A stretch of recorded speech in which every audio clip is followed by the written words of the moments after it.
Welcome, welcome, welcome, welcome. How is everybody doing? This is day 7. Yeah, something like that. Day 7 of the Zion Foster unaliving trial. Just half a day today. Good afternoon, Christine. Amica fan, how are you? Where are you? It's getting pretty hot here. It's like almost 100 in Phoenix. Excuse me. Wow.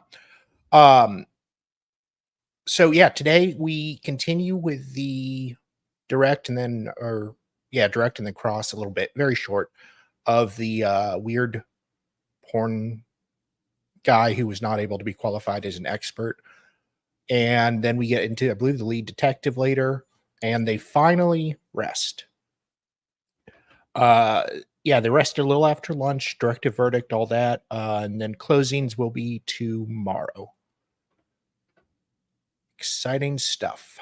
So let us get started. URL is indicated in row 17. Oh yes, it's www.xvideos.com/K=black+cousin. And did you have an opportunity? Black cousin. Okay, that's very specific. Last night after you testified to sort of refamiliarize yourself with that xvideos.com website. I think that's a mischaracterization. Did you have a chance to familiarize yourself with the Xvideo website after you testified yesterday? This guy went home and Googled Xvideos and looked up the website. Honey, it's just for research. I swear, honey. Wife walks in the room. Why are you looking up black step cousin porn? That he never went to the website ever, so he wouldn't been in the That is absolutely not the question that I just asked. I asked him whether he had an opportunity to familiarize himself with that website last night after he I testified. thought he said refamiliarize. That's what I think you said. All right, go ahead. Did you have an opportunity to go to that website last night after you testified? Yes, And is there any way on that website to plug in specific search terms? yes there is. And how would you plug search terms into that website? If you were on your phone, you would just tap on the search box. And then Okay. the keyboard will pop up. And is there any way on that website to filter a search by date? Yes, there is. And how would you filter a search by date? There's several categories below the search box, where you can sort by date, relevance, things like that. Okay. And can you filter by a certain date range? What happened, Jill? And what are the sort of date ranges that are available to filter by? I believe the largest is 6 months. The smallest is 1 week.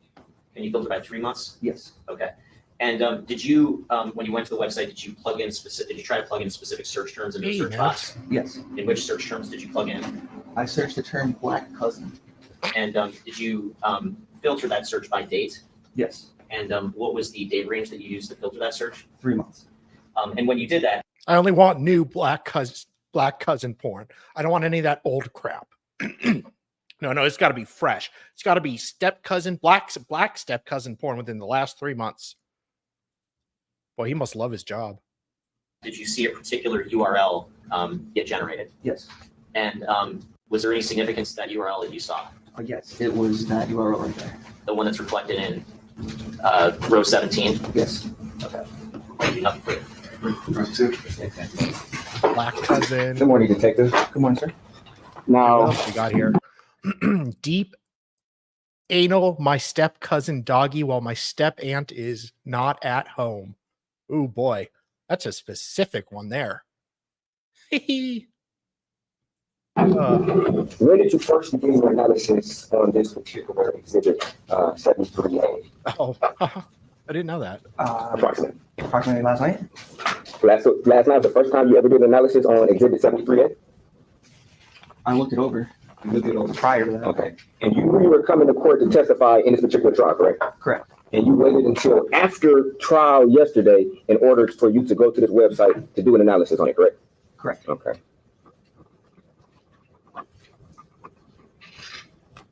Did you take any notes while you were doing your analysis? In terms of In Notes. terms of anything?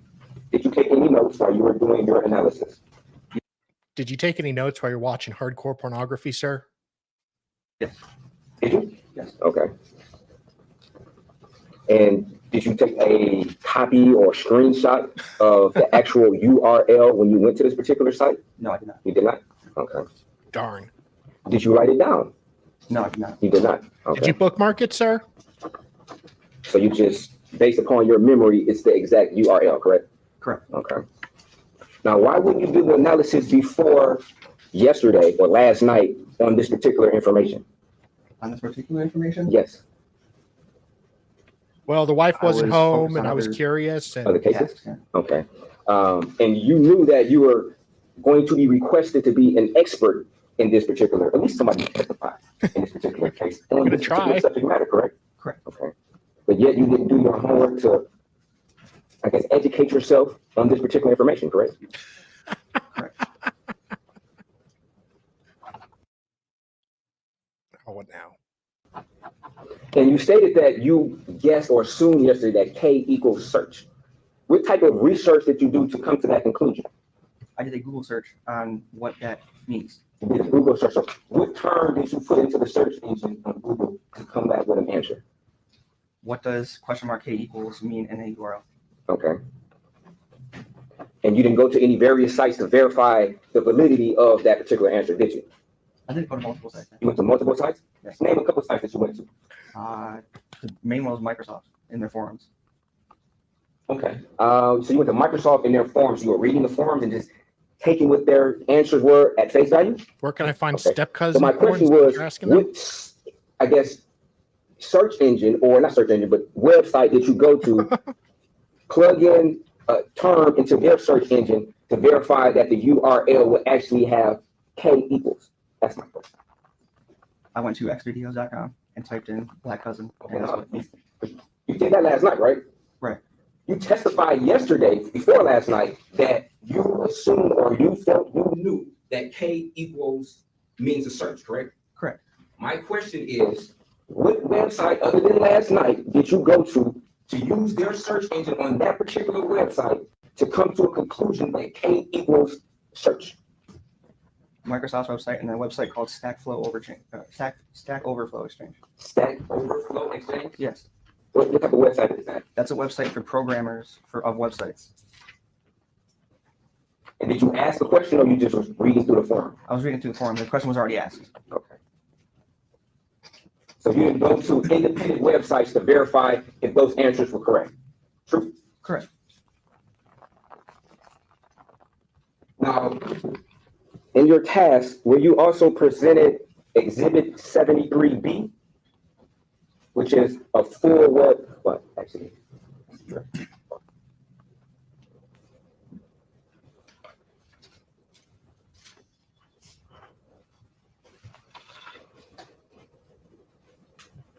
And were you provided this information? Yes. Okay. And it was your understanding that this was a complete web history of this particular device that you were asked to do some analysis on, correct? That's correct. Okay. And you would agree that this particular website has over 18,000 different, I guess, entries, so to speak, correct? This particular evidence, yes. Okay. And you would agree through this interface, you're able to search particular terms, correct? That's correct. Okay. And if you were to search, say for instance, porn on this particular interface, you would get approximately, well, 1,154 entries, correct? I'm not sure. I did not perform that analysis. You didn't perform that analysis? Okay. Or you can say search.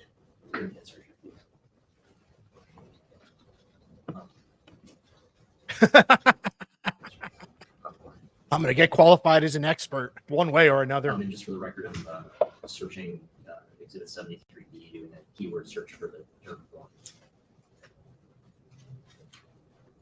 And then I'm clicking show results.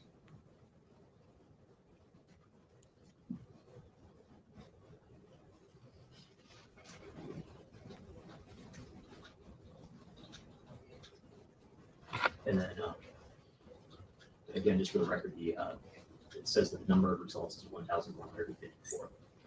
So Detective, you would agree that this particular document would indicate there's 1,154 different entries of porn, correct? That's correct. Okay. And the Exhibit 73A, which you were testifying about, only had Yeah, it's not as bad as 27 Mark Jackson. different entries for this that were related to a cousin, correct? That's correct. Okay. So that would be How many? 27 out of 1,154, correct? That's correct. Okay. Oh, Now, when you were doing that's your not too bad. analysis, why wouldn't you search for the keyword of porn? What were you searching for? Oh, What were you God. doing? I was searching this document specifically. But you had the document, right? That's correct. Okay, so what were you searching for then?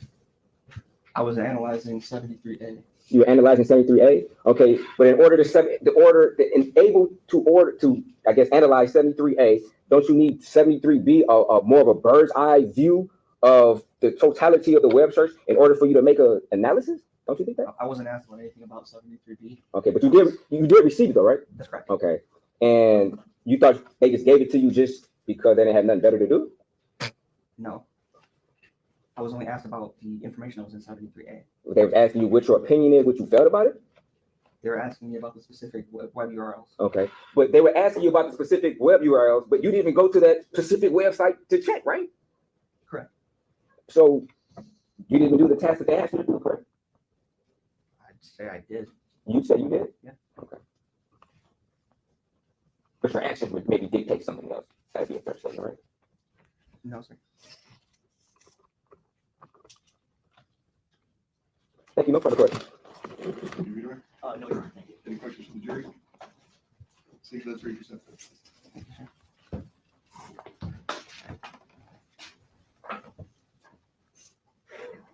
Your Honor, this time people call Michael Solberg.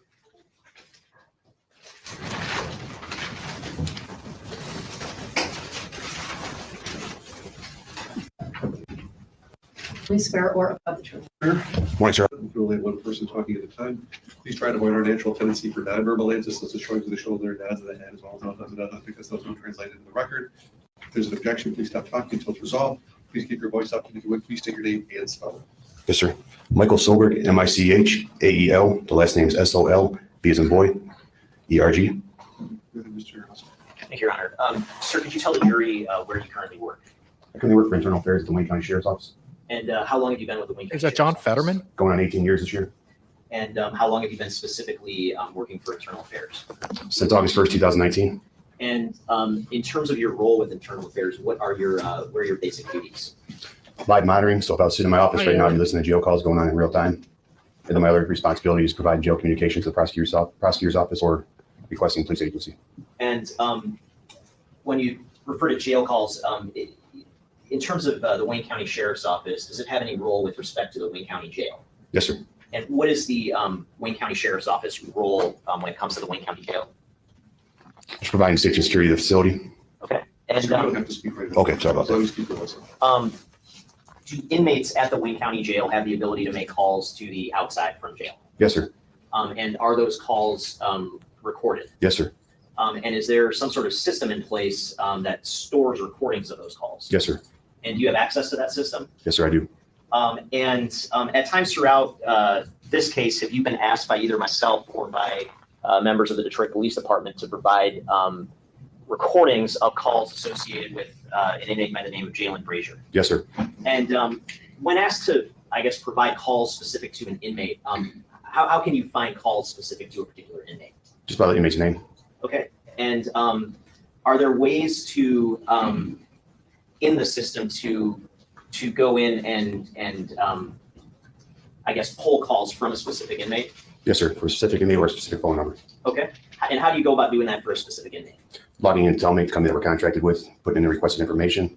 Then the system ends up generating an email link, which is sent to the prosecutor's office, which they can extract the calls. So the system essentially pulls the requested information from their servers, which is making a copy of it, and gets sent to the prosecutor's office. They'll get that download link, click on it, gives them a zip file, they extract the calls, and then they can review them. And are there any ways to ensure that calls are and recordings of calls are traceable to a particular inmate? Yes, sir. And what sort of system or controls are in place to do that? So how it works is when the inmates come into Wayne County Jail, they're booked in a chronological order, so no two inmates have the same inmate number. Following that, we give them a 6-digit PIN. After that, we give them a 4-digit PIN, which is at the last 4 digits of their social security number. If the inmate doesn't know a social security number, we reset that 4-digit PIN. Then the inmate picks a PIN number that he can remember. Now, when the inmate sets up his account with Tell Me, puts in his inmate number, followed by the 6-digit PIN, followed by the 4-digit PIN, and then he says a name which is captured for voice biometrics that's prevent theft. Okay, and so are there ways potentially for an inmate to bypass that system and make a call that might not be traceable to that specific inmate? Yes, sir. And how might an inmate go about doing that? So if you got another inmate on the ward and you talk to him and the inmate agrees to it, he can actually call the telephone number after he goes through his own prompts on his own account, and then just after he's done with the prompts and the voice biometrics, he can just send the phone to the inmate that requested it, and then the conversation can happen. And is it, in your experience of being involved with internal affairs over the past 5 years, have you come into circumstances where you found calls from one inmate on another inmate's account? Yes, sir, several times. Okay. And in connection with this particular case, were you also asked to search for calls to a specific phone number, sort of jail system wide? Yes, sir, a couple of them. Oh, And speak of the devil. when you searched for, Hello, David. Hello. I didn't know if this was going to work because my internet is extremely weak. Apparently, they haven't figured out fiber optics in Tennessee yet. Huh. Although I might have overshot because it's so freaking hot. I might be down in this town in Florida. Really? You got lost? Yeah, I got lost. All right. So who's this guy? Wayne County Sheriff. I didn't listen to anything today except the defense's motion, which we'll get to towards the end. But Yeah. what is this guy testifying about? Anything special? I believe they're going to get jail calls in through him. He just good time. started. Yeah. And then some more of the porn search terms earlier. That was just like a few minutes. You get all the fun stuff. I know. Miss out on all of that. Yeah. Hang on. calls to those specific numbers you were asked to search for, were you able to identify inmate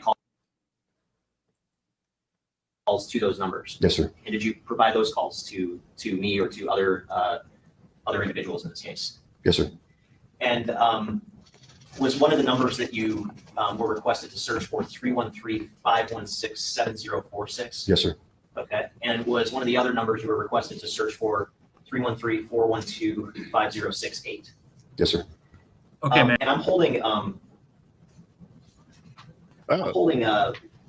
what's been You say something? I said, okay, Matt. Matt says MLS needs to go away. Otherwise, we're getting none of the fun stuff. I just wanted to pop in and say hi anyways. marked I as, just got down here. I'm going to keep working. Okay. Sounds good. See you guys. Later.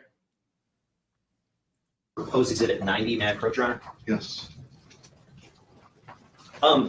Within the Telmate system, do you have the ability to go in and generate a list of calls that have been made to a specific number? Yes, sir. And what is proposed exhibit 90? It's the call details for a specific phone number. And what is the specific phone number at issue there? 313-516-7046. Okay, and approximately how many calls were you able to find attributable to that number? 1,816. And are the vast majority of those calls specific to one particular inmate? Yes, sir. And which inmate is that? Jaylin Brazier. And are there any exceptions to that? Are there calls to that number associated with other accounts? Yes, sir. It's 31 of them. Okay. 18 of those being no audio because all call you're hung up, no one answered, no funds on account, and the other 13 were conversations. One of those being just a voicemail where it's in voicemail box full. And if you were to go into the Telmate system again today and try to generate sort of that same report of call detail records to that specific number, would you get a document that looks substantially similar to what's been marked as proposed? The hell? Yes. Now, if I run it till today's date, it might change. Because you might have more calls after the date that this particular report was run? Right, which was April 24th when I ran this one. Okay. Your Honor, I move to admit, 2024. Sorry, 2024. I move to admit proposed exhibit 90. No objection. Grant submitted. Thank you. And I'm also holding what's been marked as proposed exhibit 91. May I approach, Your Honor? Yes. And sir, is this proposed exhibit 91, is that another report of call detail records? Yes, sir. And is that a report of sort of like system-wide calls from inmates to a particular number? Yes, sir. And what is that particular number? It's 412-5608. That's 313. Okay, and approximately how many calls are there to that number during the date range that you ran the report for? There were 294. 291 of them were from Jaylin Brazier's account.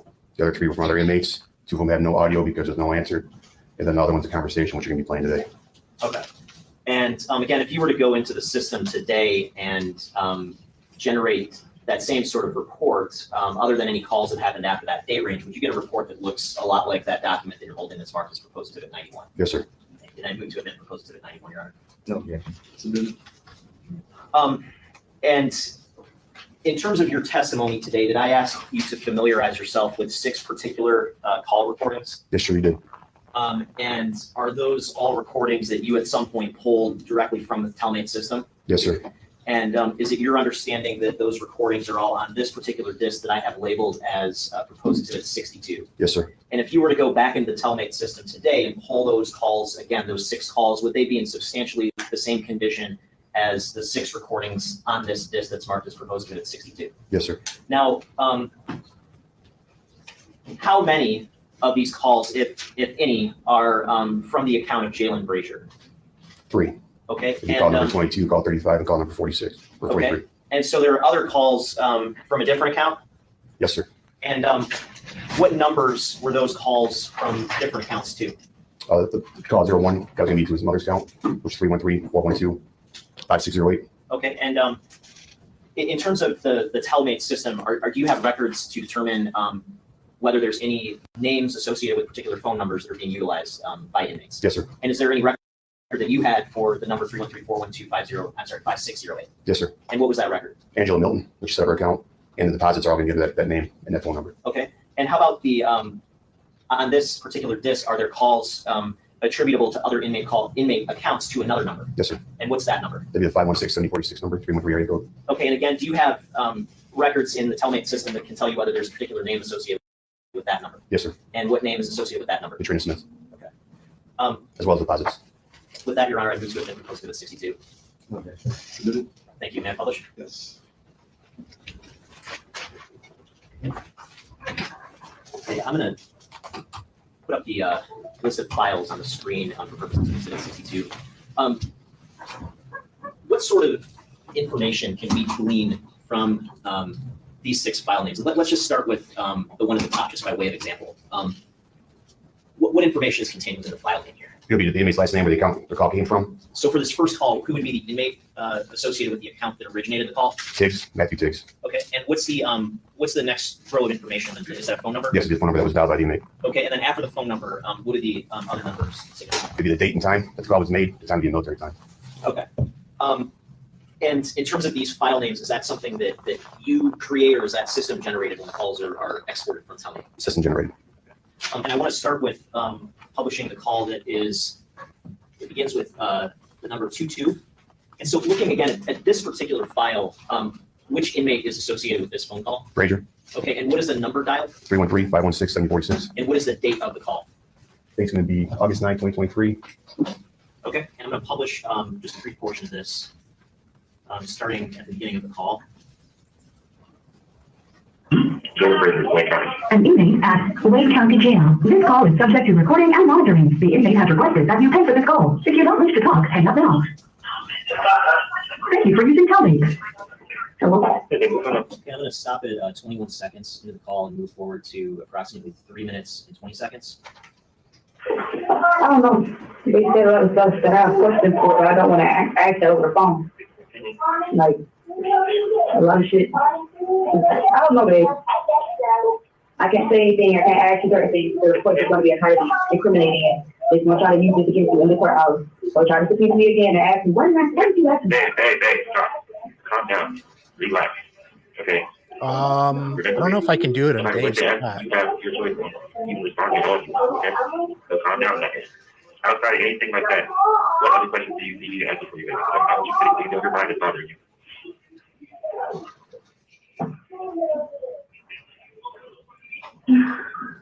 About the 16-year-old. Who's somebody talking about? Yeah, at the time, she faced Charlie when I'm talking to you, talking like something. Okay, well, No, I'm just sorry. I'm doing sorry. She's saying something like, bro, I'm busy this week. And they're Anyway, trying to never mind. yeah, but yeah, it's nothing involving you, baby. So they're trying to like, I don't know, but the lawyer, Brian, Johnny, really like cutting to it. And got it taken off of what they said it's not something to use and all that stuff. It's completely pointless. So they're going to try to do the crunch and what you said against yourself. No, because that's hypothetical, that's local. It's not proven. if you watch it, Brown kind of goes right on talking about all that and everything. So yeah, just watch it and you'll get it, and you'll get the gist of what I'm saying. But as far as anything else, yeah, we take the recommendation from the attorney. Yeah, I don't know. I just don't want to be a part of this shit no more. Like, I really cannot play. That's exactly why you need to. If that's how it's thinking, it's going to get it. So they advise them to get that attorney. I will be. Like 100%. And then after that, it's always fine. Yeah. Like, don't think I can. Like, I already know. Yeah, I'm gonna stop at 6 minutes and 7 seconds and move on to file number 43 on exhibit 62. And Corporal Solberg, if we look at file number 43 again, what inmate is associated with the account that originated this particular call? Brady. And what is the number that was dialed? 313-516-7046. And that's the same one for the last call that we just reviewed. Yes, sir. And what's the date of this particular call? January 25th, 2024. Okay, and I'm going to publish just the first minute and 30 seconds of this file. From and paid for by Jaylin Brazier, Wayne County. an inmate at Wayne County Jail. This call is subject to recording and monitoring. If you don't wish to talk, hang up now. Thank you for using Telmate. Hello. Hello. Hey, I know that works. Nothing really new. The judge told the prosecutor to come at me with a plea or something. As far as what the judge is trying to do, not the judge, the prosecutor is leaning towards, leaning a lot on the whole little crunch, essentially, and whole little theory thing, but I'm not going to much to be worried about. But he said, remember what, it was recommended for you to do it freelance? Yeah. He said, it's stressing this to you because, the prosecutor, it sounded like they're trying to use, Me. yeah, essentially, and how I'm feeling about it, very much would need me to do what was recommended last time. So basically, if you don't have nothing, they're gonna use me to get you. That's what it sounded like. No, that's what they're trying to do because I was. Okay, I'm going to stop at a minute and 32 seconds and move to the file number 35 on exhibit 62. And if we look at file number 35 again, what's the inmate account that originated this particular call? Brady. And again, what is the number dialed? 516 numbers and 46 again. And what's the date of this particular call? It's going to be January 27th, 2024. And I'm going to publish this. And paid for by Jaylin Brazier, Wayne County. an inmate at Wayne County Jail. This call is subject to recording and monitoring. If you don't wish to talk, hang up now. Thank you for using Telmate. Okay, I'm going to skip ahead from the 17-second mark to approximately 2 minutes and 45 seconds into the call. You watch the movie for 2 hours, and then How you doing? that, even though we're not together, I usually leave you to rock with you. Yeah, that's it. And keep on you then, just, I don't know how we can communicate. I don't know each other, shit like that. That's all. And if I do decide to go the wrong way with the situation, and just listen to what I'm saying, I was there specifically, of course, but as good as you can, don't be there. You know what I mean? Huh? I said, as good as you can, don't be there. You don't have to be. Okay. Yeah, because I just don't want to see you in that predicament again. It just bothers me about that personal situation. Well, the only option, don't they're gonna subpoena everybody. No. If we can approach. Sure.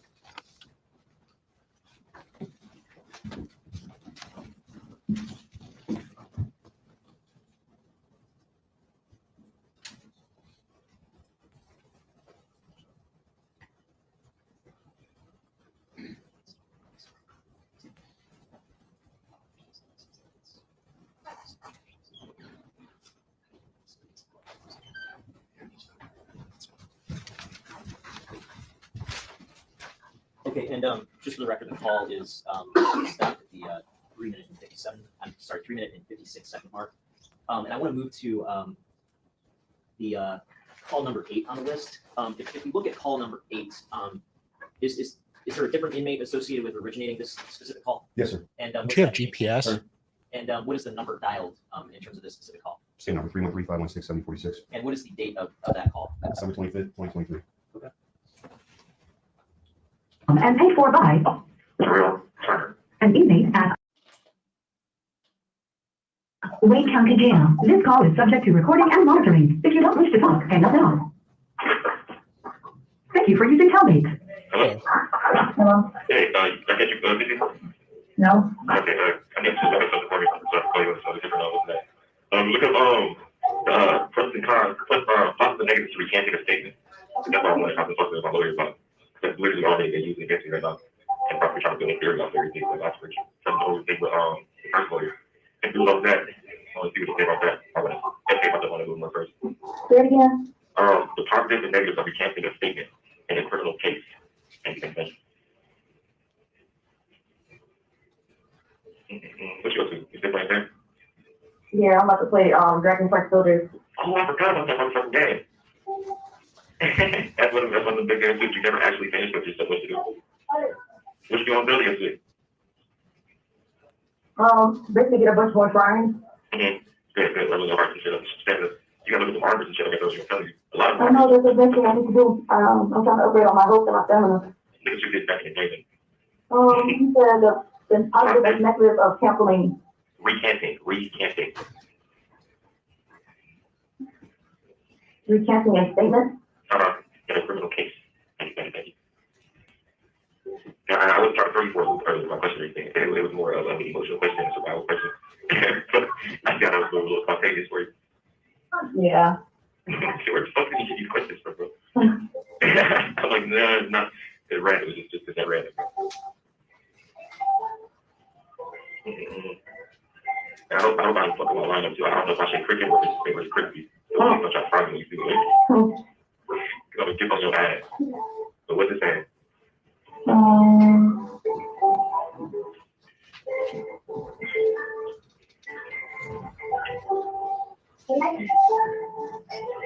That's my shot, so you still laying down for the second shit. Yeah, he don't hate me. He ever left my side. It's a shame I don't know whether we see quiet detail. And now the wait till one gets out there, everything closed. You can't go get back to. Man. Mm-hmm. I took his shirt off and wiped it down with a cold rag. Mm-hmm. Good. That seemed to pull it out a little bit. But once he get out again, then I'm like him down again. So he just been asking me for hugs. Cool. All right, what are you saying? What's it saying? Pros and cons of changing your domestic violence statement. Just change it to something for my situation. That's what we talked about. You don't know what my charge is? I had to do it. Church. Hey, Sean. Hey, you want to play a fair game? Yeah. How you guys have a bunch of toys? You still want me to thank you? Yeah, and my money and the table by here. Hello? Two. Oh. Yeah. Yeah. But it's just read it, whatever you say.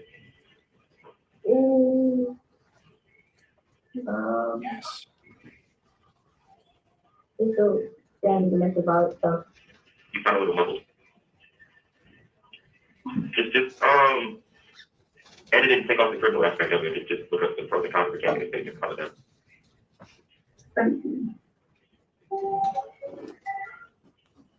Because, yeah, I prayed, and this is what came to me after I prayed and meditated for a minute. It's like, maybe this would be a better option. Can you stop at 5 minutes and 43 seconds? We'll move on to the next call, number 3. If we look at that call, Corporal Solberg, is there a specific inmate associated with originating that call? Yes, sir. And what's that inmate's last name? Manny, And what's the number dialed for purposes of that call? same number, 516-746. And what's the date of that call? It's gonna be January 27, 2024. Okay. And Your Honor, if I could just have 1 moment to check my notes on this, I just want to make sure that.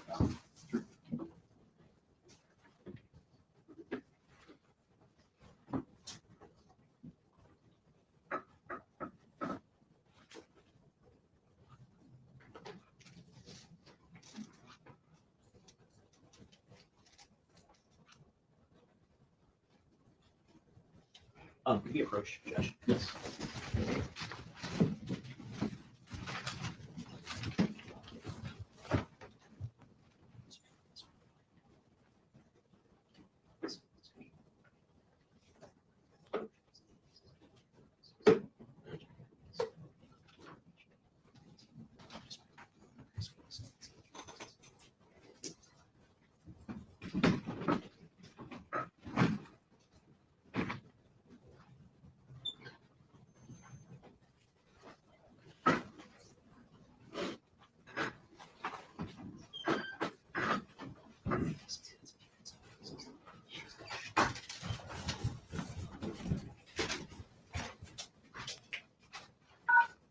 ladies and gentlemen, there's something we need to take up outside your presence. We'll have you go to the jury room. We'll have you out to the door.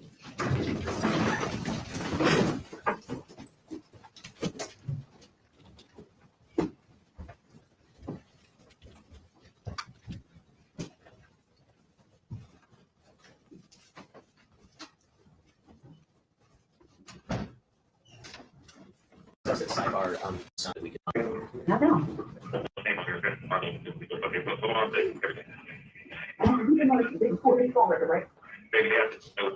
Hey, Justin.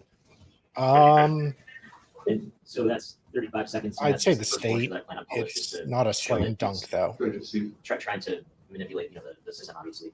The second portion starts about 6 minutes into the call. And to be fair, right after that, there's conversation from this other caller to my client indicating that what his mother said about if he takes the trial. There's a lot of back and forth conversation about this. We're skipping a great portion of it and kind of taking the conversation out of context where he's going and making his final statement saying, okay, if I go to trial, then this. And it's after a lot of pressure from this outside influences on multiple people from the family who's indicating how they feel about him going to trial. And I just think that's improper. I mean, the first portion of it is as far as I'm okay with that, but if he's stating that, I'm thinking about not going to trial or for whatever reason, because people may not want to go to trial for multiple reasons, if they're innocent or not. And I don't believe that particular statement is confession or any type of admission of guilt. If he's just contemplating what other individuals are saying about how they feel about him going to trial. And some of it has to do with whether or not they would come in and the publicity that they're receiving from this particular trial by testifying and having their How was it? broadcasted across the media. So I guess if, and I can understand that argument. The specific portion that I guess could we just play the few minutes that I was hoping to publish, just so that the court can figure that out. And I guess we need to backtrack to your whole conversation. There's this one. But starting at the 6 minute mark. You had a weapon against me. Like, I don't know what you do on this shit. How do you do that? I mean, like, he's trying to plan to try to get you get. Because he, all the phone calls, he already knows you've been listening. He's like, bro. It's there. Again, some of the things from the French, this motherfucker's going to take it extremely out of context. Like, that's the main thing. I think, yeah, that's it. Very much. Guys, to check those few things. Like I said, I'm learning Monday, so I'm just giving something that's not saying. That's all. It's not going to get 10. It's not going to be under 10. They plan. But they're not going to present you no 10, no 5 to 10, no 15 to 15, probably 15 to 20. But if they give you 25 years, your mom said negotiate it down and take it. She said not let your arrogance drive you. She said she said that she's for real. I know. She's been crying about this. I know.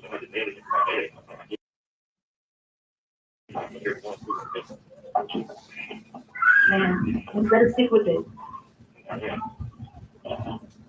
Whatever it is, they have to negotiate. They talk about the 15 shit, it's something, okay? Negotiate something. I know it's well, I don't know yet, okay? Nobody knows. Only he saw mom is what the hell. Fair. I was looking after me if I lose. And Yeah. after this birthday, it's not something I take. Yep. And taking a trial would be a death wish. Taking a child to be suicide, that's so definitely going to be suicide. I think that was the main thing, that taking it to trial would be a suicide.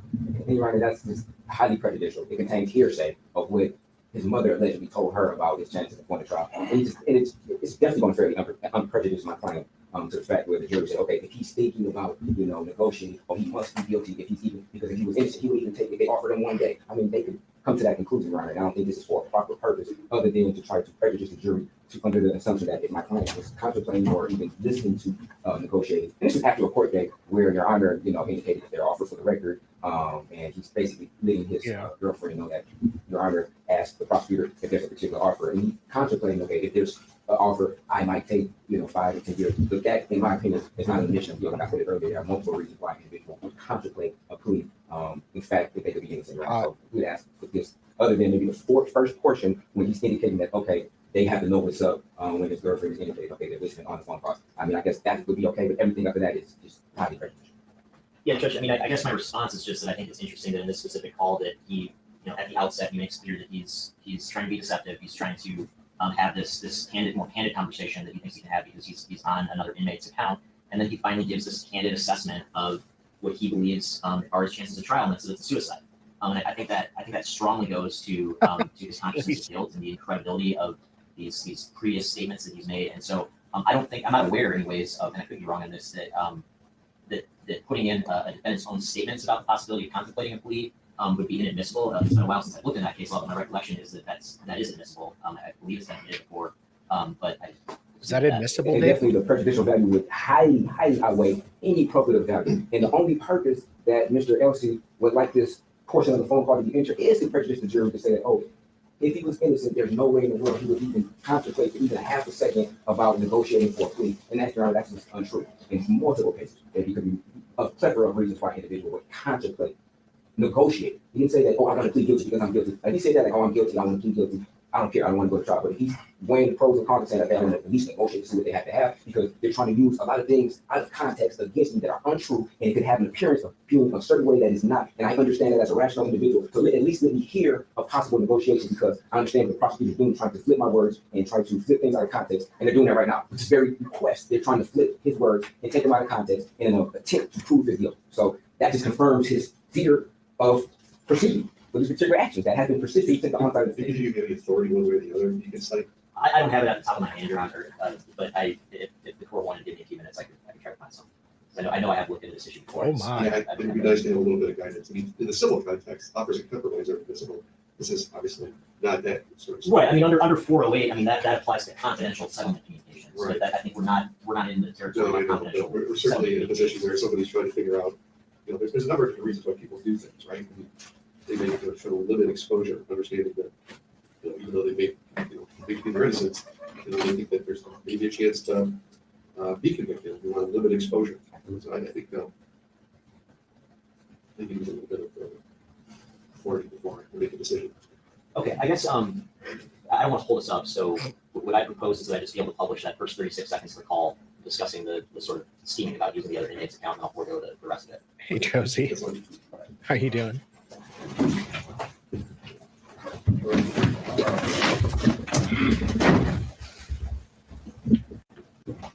I'm reading the comic now. Pretty funny. First 36 seconds of call number 3. And paid for by an inmate at Wayne County Jail. This call is subject to recording and monitoring. If you don't wish to talk, hang up now. Thank you for using Tommy. Hello? Hello? Yeah, make sure not to say my name on your record. My name is okay. So what am I saying? Everything. You're going to put me forward, right? So you have to know what's going on. Just what you said. Okay, stopping at the 36 second mark. And then moving to the final call on the list, call number 1. Who is the inmate associated with the account that originated this call? And what is the number dialed here? 412-5608. Okay, and that's different from the other numbers, the other number on the other calls. That's right. And what was the date of this particular call? March 2024. Okay, and I'm going to publish that exhibit, or that call, rather, call number 1, sir. This is a call from Mandatory to 20 county. an inmate at Wayne County Jail. This call is subject to recording and monitoring. The inmate has requested that you pay for this call. Yeah, it is Press 1 to accept all turn it communications from this inmate. down a little. Thank you for using Telmeet. Just don't try to make my name here, but you can speak. I'll pin it, Dave. Thank you.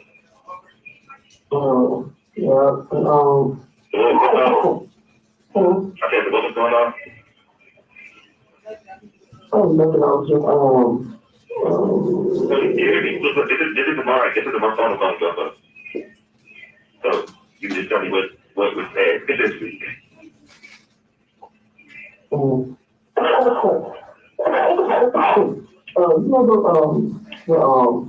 Things first happened in the situation. Okay. And they were, they're doing, they came over there. You think who came over there? They came over there to get your car and they go. Oh yeah, I remember that. Okay, remember what, I was having a conversation, and, he was right there, and, he was there, and, I was saying how the And family. eventually, okay, I understand that, something was said, maybe something was shared, and so I guess if like somebody made a mistake or whatever, so this we talk about these. Yeah. Okay, yeah, when figure out, I already went over that and everything. If I can work everything, tell him to stick to what he said, don't let him when they start putting GPG. It's what he said, and he do nothing about anything, nothing at all. The prosecutor prosecutor wants to try to make, well, I assume so, try to make him go back on his dick. But ask if y'all agree with me or something like that, and just no, that's all you gotta do. That's my lawyer said, just no, just stick to that.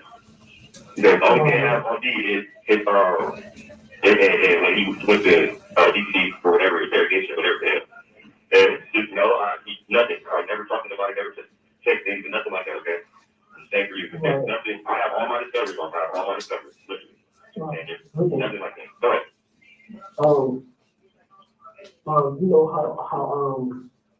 You know for that about what his crazy uncle said. Today, Junior. Yeah, he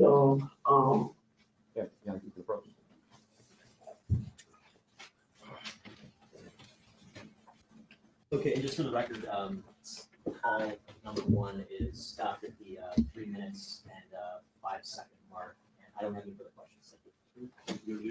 No questions. Any questions from the jury? See, that's where you said it.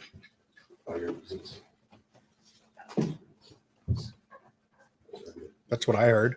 All right.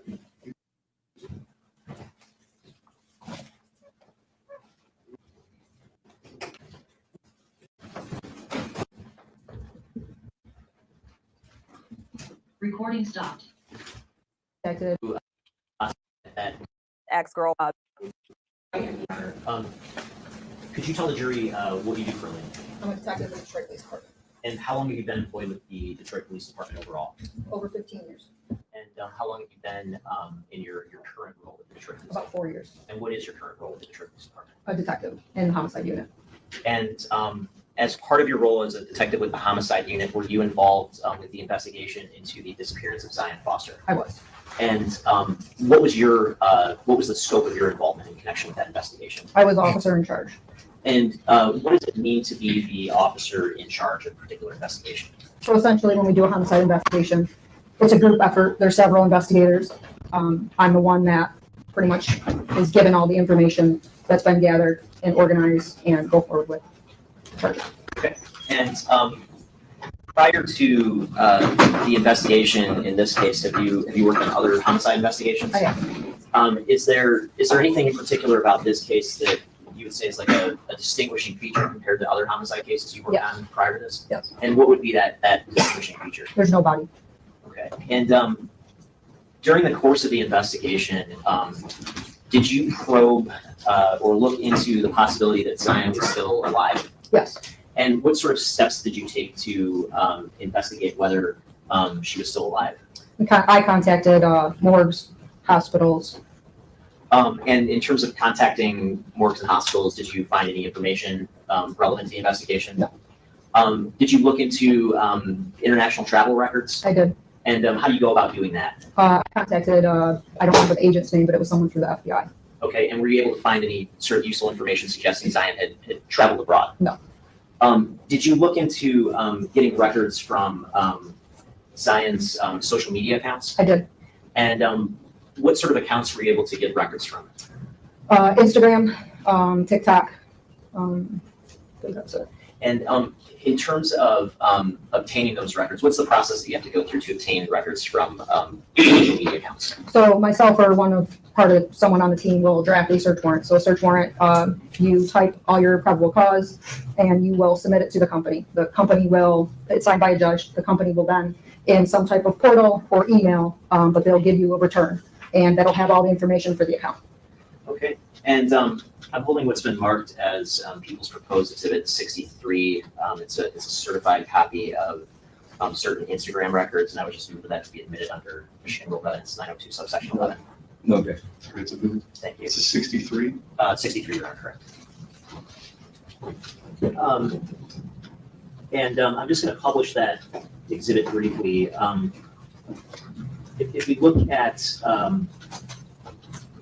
the documents in exhibit 63, do you see on page 1 there's a name here? Oh, I'm sorry, I'm looking at my, I just forgot to plug it in, I'm sorry.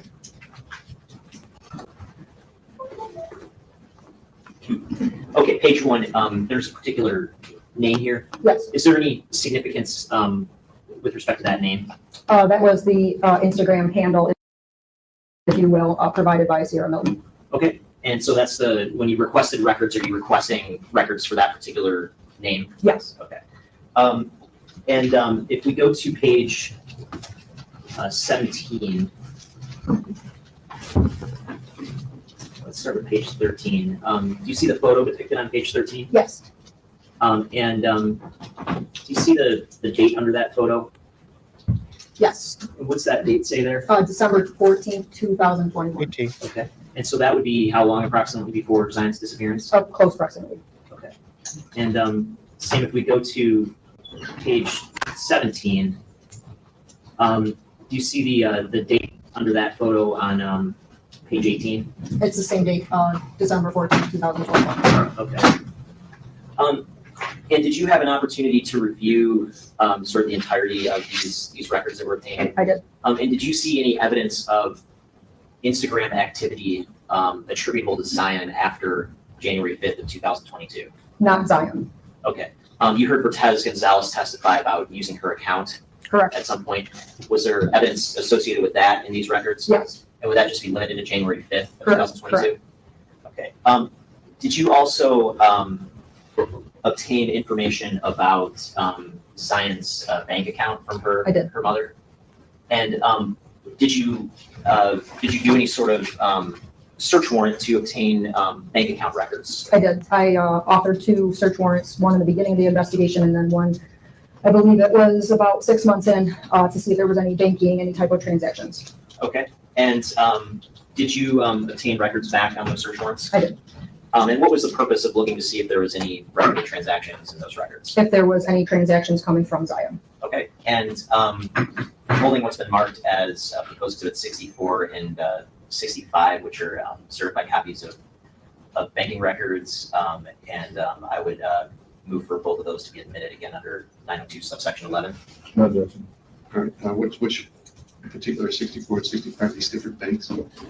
They're records that were drawn at, that were produced at different times. So I can give you a. So the same bank, just 2 different. Same bank account, 2 different search warrant returns. Okay. Is that description correct? Correct. Is that good? And did you look, in terms of the first set of records that you obtained, did you notice anything when you reviewed those records? That the activity stopped on January 4th of 2022. Okay, and then when you obtained this second set of records, did you see any new activity after January 4th, 2022? I did. I don't recall the exact date, but it had been some time later. I thought that was of significance. So also on the account for the particular bank account, Sierra Milton, Zion's mom, was on that account. So I reached out to her and she confirmed that she had made, I believe it was a deposit into that account. Okay, and how many transactions, I guess, was that after January 4th, 2022? Just one. Just one, okay. And you looked into that, and was there any sense that that could show that Zion was still alive based on your findings? No. Okay. Did you look into obtaining records from Google accounts associated with the defendant? I did. And I want to publish what's been already admitted as Exhibit 18. Looking at this document, are you familiar with this particular document? I am. And where did this document come from, if you will? This was generated from the Google return, which is given to us when we do a search warrant, and this is what information we get back from the company. Okay, and if we go down to page 8,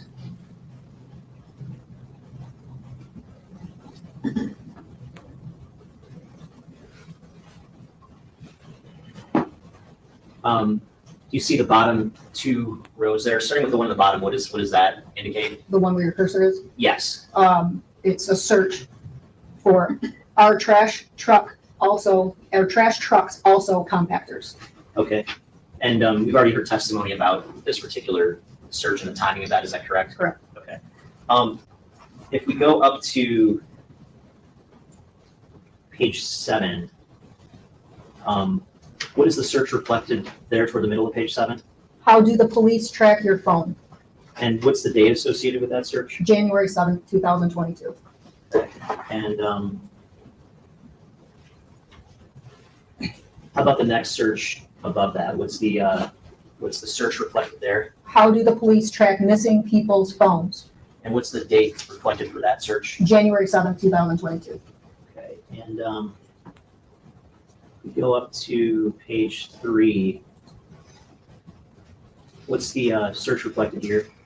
Can the police take my phone without a warrant? And what's the date reflected for that search? January 7th, 2022. Now,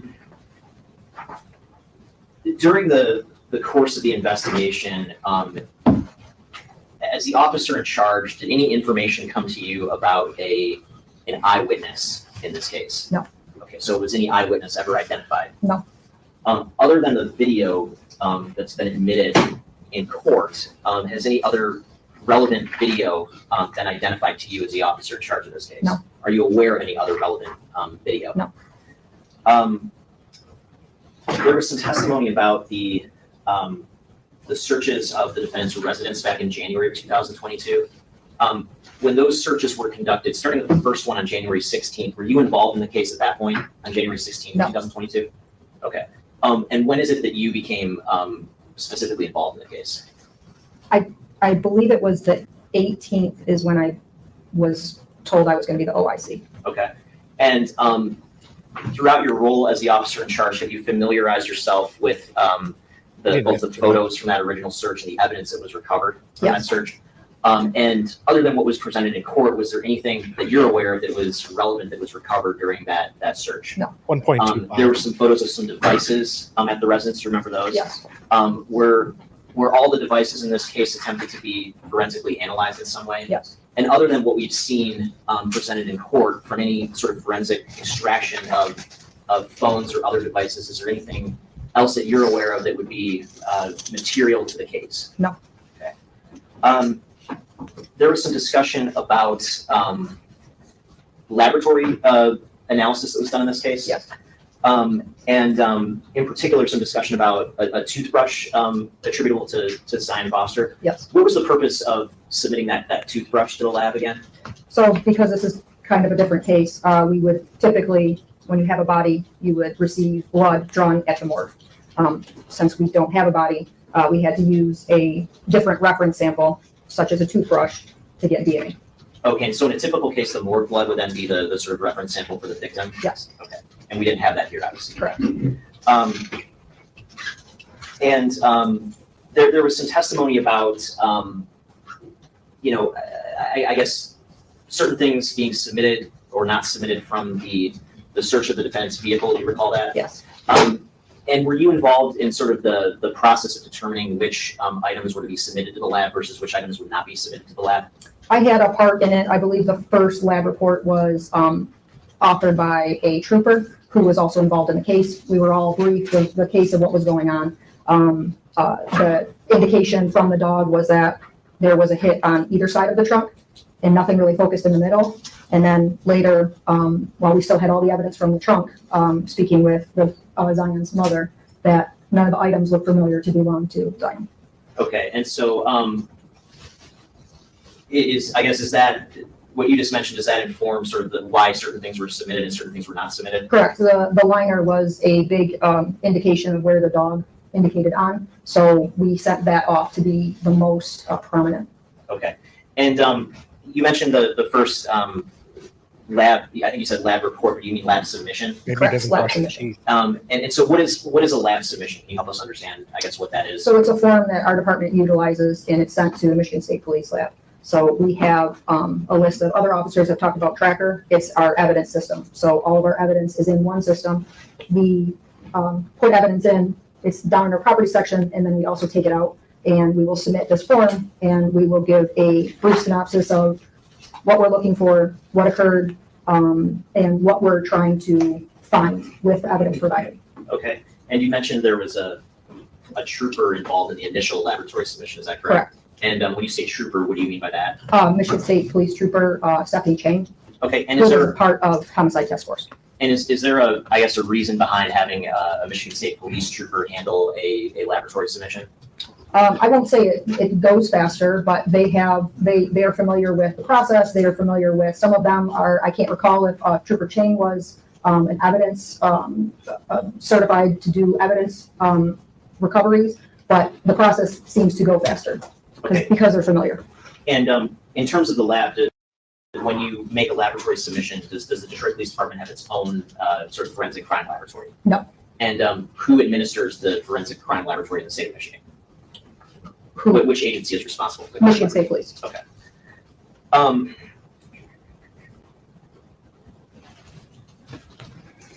Other than the phone that was admitted as Exhibit 85 from Zion, were any other devices ever located from Zion Foster? No.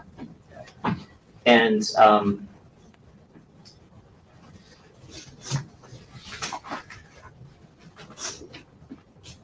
I want to ask you about a couple of items that have been admitted into evidence already. You heard some testimony from Detective Markle and Detective Franti about a specific phone that was extracted after the defense arrest. Is that correct? Yes. And in terms of the overall extraction from that phone, did you have an opportunity to review that yourself? I did. And did you familiarize yourself with some of the content on that phone? I did. I want to show you first what's been marked as Exhibit 74. Are you familiar with what this report depicts? Yes. And in terms of the row number 1, there's a particular file name. What is that file name? Ebony Banks .mp4. Now, in the phone extraction, did you familiarize yourself with that particular file? I did. And what is that? What type of file is that? Is that a video, a document? It's a video. And did you watch the video? I did. And could you just describe briefly what that video depicts? In the entirety, it appears to be a rape type video. Objection, this is speculation, her opinion of a video that's obviously on the internet, and she's characterizing what her opinion of it is. Right? I think that's highly inappropriate. Okay. Chelsea, I mean, I think she we just went over this. offered, she said she viewed it and she's offering her opinion about what it is. She saw it in person. Okay. And just to be clear, we're going to talk about 2 videos, correct? And I'm going to lead a bit here just because I don't want to avoid an objection. Do these videos depict actors? Correct. They're not like real videos depicting real violence, is that correct? But this first video entitled Ebony Banks, what does that video depict in terms of the actors doing? So I could tell there was like takes in one part of the video. They're almost pretending to be driving, and you can clearly see in the window there's no movement. It is a posed as a younger black female in a short skirt. Appears to be walking. A black male approaches her in the car and offers her a ride. The dialogue is they know each other. They know each other from family, friends, from the neighborhood. She agrees somewhat hesitantly, and she gets in the car. And like I said, it was to appear that they were driving, although they were parked. So I could tell this was some acting. They're sitting in the car as if they're driving. He's supposed to be driving her home. An argument ensues. He takes her head. She's sitting in the passenger seat. He's in the driver's seat. He takes her head and bashes her head onto the passenger door on the inside, and she appears to pass out. It's cut away at some point. The next scene that you see, he has her over his shoulder, and we're in some type of room with backlighting. It's just a bed. She's knocked out. She appears to be knocked out. He puts her on the bed. In the meantime, he's manifesting. She appears that she's not awake. He's manifesting and saying something to the effect of, I'll teach you a lesson. Something to that effect. Is there sexual activity at that point? It appears that while she's unconscious, sexual intercourse is happening, and she is unawake. She's not awake. At some point, she does wake up, and she's trying to tell him to stop. And again, after she's, saying no and putting her hand away from him, but it appears that it's not as incredibly forceful as. And how about the second video on Exhibit 74? Did you review that video as well? Unfortunately, yes. And just briefly and relevant part, what is that video depict? Same type of video. This is a white female and two white males. There is a female white actor in the beginning, and they're all calling her mom. The brothers, the posed brothers, are some type of stepbrother. She's the stepsister. They refuse to let her leave, and again, depict rape style intercourse, and call her a slut, a tramp, some things to those effects. And then the This mom, was on his phone. supposed mom, comes home, and she's clearly crying, and they're holding her down to say, "Don't say anything." And I want to ask you also about something that's been submitted as Exhibit 86. Again, for these two files that are depicted here, what types of files are these? Are these documents or are these films? Documents. And did you have an opportunity to review these particular documents on the overall phone extraction? I did. And again, just if you could briefly summarize, what do those documents depict? These appear to be Young's Asian comic books. The first one was titled, the Untitled 12 PDF was titled Rape of, I assume some character. Objection, this is speculation. I mean, there's no evidence that this particular Untitled 12 depicts what she's videos saying. needs to It be sounds like she's speculating as to what the title was, because obviously she doesn't remember it. Judge, again, we went over this in pretrial motions. We're not going to show the actual comic books for obvious reasons, but I believe that her testimony is describing what she viewed when she actually reviewed these. So this is the, or excuse me, go for it. And again, you said these are two comic books, is that correct? Correct. Is there a theme to these comic books? Yes. What is that theme? Rape. Okay. And are these pornographic in nature? Yes.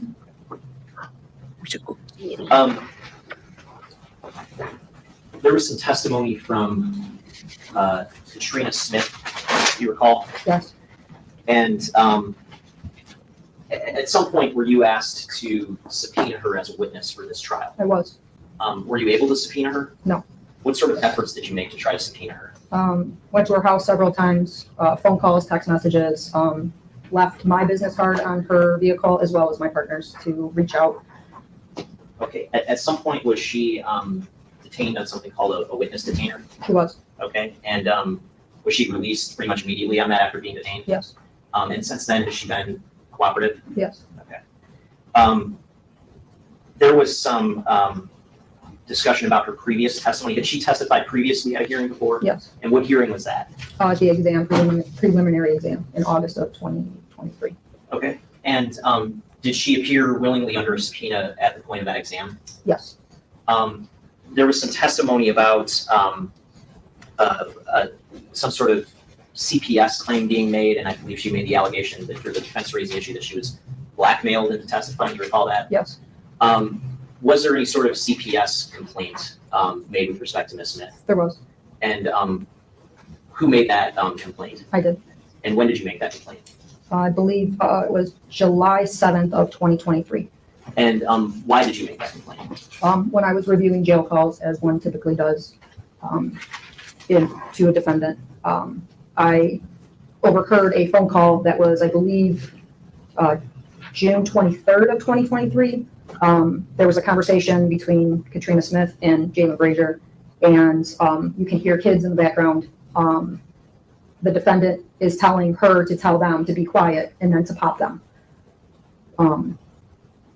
There's a conversation of her yelling at the kids. Then you hear, hold on.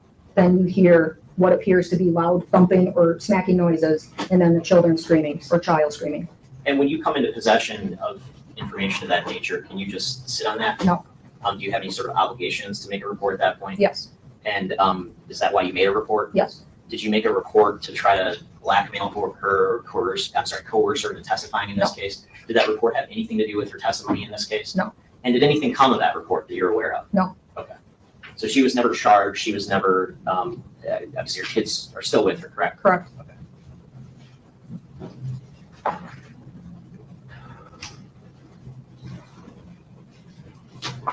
Were you involved in the landfill search that was described by Sergeant Jones and forensic technician Felicia Jackson? It was And what was your sort of involvement in that search? similar to what Sergeant Jones had explained for the day-to-day. We would get there, suit up, be briefed, suit up, and then be transported to the top of the hill, just like she explained, digging in the hole, putting it in the trash truck, bringing it over, dumping, sifting through with metal rakes, break for lunch, get decontaminated, and then start again for the afternoon shift. I also, because it was under a search warrant, someone had to be there at all times, so I stayed until the overnight security could make it to the location. Okay, and was the area secured during the time of the search? Yes. Okay.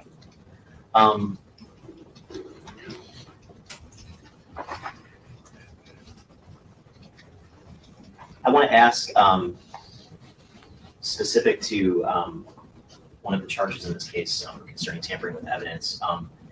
What's the when a murder case is initiated? What's the first hearing at which evidence is presented? An exam. Okay, and if there is a murder victim, would there typically be some evidence at an exam about the cause and matter of that individual's death? Yes. Would that typically be in the form of a medical examiner's report? Correct. When it comes to the charge of murder, do you have some familiarity with that charge through other cases that you've worked on? Yes. And is it your understanding that that charge is punishable by more than 10 years? Correct. I don't judge. He's asking her to reach a legal conclusion. I mean, it's an element of the offense, Your Honor. I have to Right. get it out Is there there. stipulation that federal life offense is more than 10 years? Possibly. Yeah. Or overall? You also heard some testimony about this concept of a seizure has come up throughout the trial. Is that correct? Correct. When was the first time that phrase got injected into this case, seizure? At the exam in August of 2023 from Bertez Gonzalez, Zion's boyfriend. Okay, and at the exam, did he testify consistent with his description at this particular trial? Yes. And that was that he saw Zion essentially pass out for a couple of seconds? Correct. Okay. And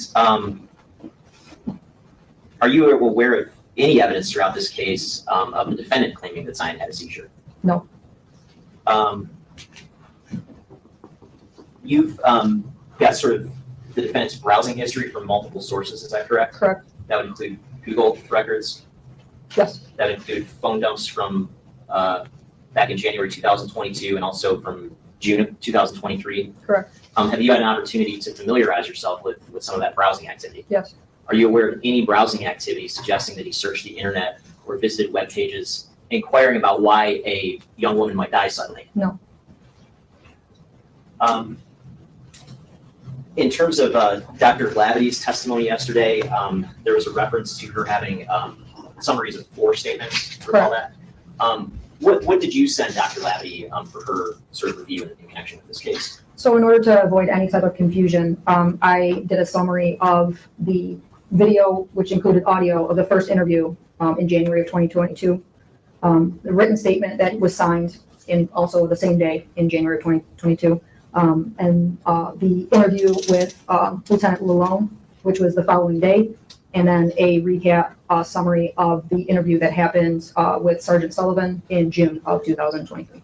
Okay, and did you also send her some medical records? I did. And was there ever a second set of medical records that was obtained in this case, or did you just have one set? No, just the one. Okay, and how did you obtain those records? Through search warrant. Okay, and who was that search warrant directed to? Henry Ford Health System. Okay. In connection with those records, I just want to publish briefly Exhibit 56, and looking at page 2, where it says that the date of birth. Whose date of birth is that? Zion. And what's the date of birth? November 20th, 2004. And as far as you're aware from the investigation, is that date of birth accurate? Correct. And throughout the investigation, do you have records to booking information and other sources of information about the defendant's date of birth? Yes. And what is his date of birth? 8/10/98. Okay, so what's the age gap there? About 6 years. There was earlier today some discussion about Exhibit 62. You see the top file here, the phone number Yes. that's reflected there. You heard Corporal Solberg indicate there was somebody named Angela Milton associated with that number. Correct. Throughout the course of the investigation, have you had any sort of contact with an Angela Milton? I have. And who is Angela Milton? The defendant's mother. At various points in time throughout this case, has there been media attention? A lot. Was there media attention back in January of 2022? Yes. Was there media attention back in connection with the landfill search Yes. that's going on? Again, remind me, when did the landfill search conclude? October of 2023. Okay, and was that something that was publicly reported? Yes. I want to take you to what's been admitted as Exhibit A3, and specifically a call ending 947.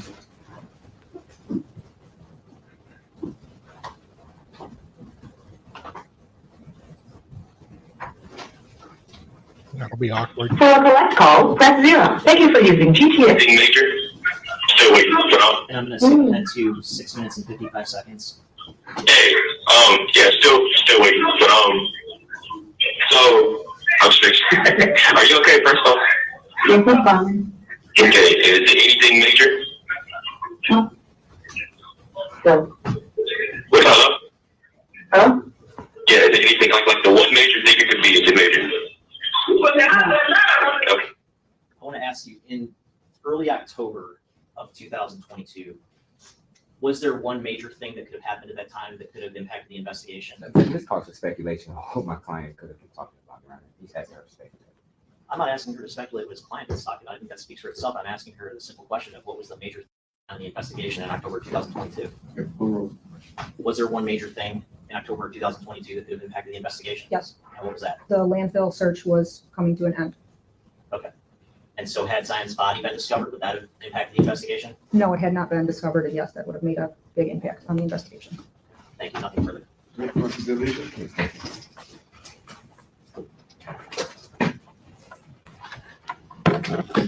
morning, Detective. Good morning. Now, you indicated that you became the OIC approximately around the 18th of January? I believe so. Okay. So you didn't participate in the initial search of the house? No. Okay. But you were aware of some of the things that were of interest that were to be sought out, correct? The search warrant was on the 17th. Okay. You were aware of some of the items that your department was seeking, correct? I don't believe we're involved yet. Okay. So Detroit Police was not involved in the investigation when the search warrant was executed? I don't believe that DPD was handling the case at that particular moment. Okay. You did hear testimony from Detective Sergeant Jones, correct? Correct. Who indicated that at that particular time, she was involved in the execution of the search warrant and the search of that particular house, correct? I don't believe on the 17th. I think that was later. Okay. You did hear her testify to that, correct? That she was involved in the search warrant? Yes. Yes. Okay. And I believe she indicated that you were involved in the investigation at least around that particular time? Yeah, around that time, correct. Okay. And you were aware that Mr. Brazier stated that there was a jar of marijuana under the table, correct? Yes, I remember that. Okay. Do you know if that was ever found? No. Okay, that's never located? No. Okay. If I could have the HDMI stretch this far. I don't know if probably not gonna get through all of this today. But I'll finish it up tomorrow. Go for another like 40 minutes.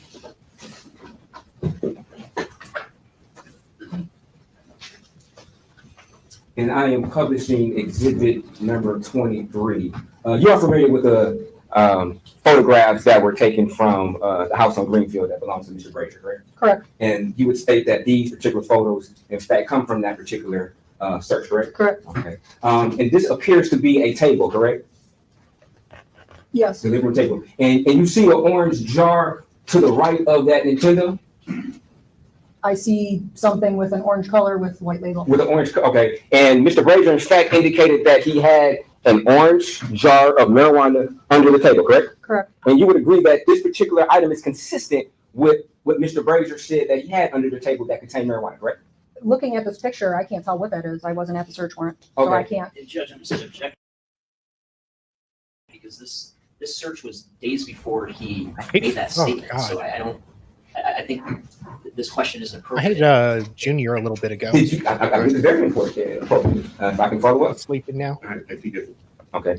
And you were able to view these photographs, correct? Correct. Okay, and this photographs came from the search, correct? The initial search From the initial search. on the 17th. Did you ever realize or notice this particular item on the table?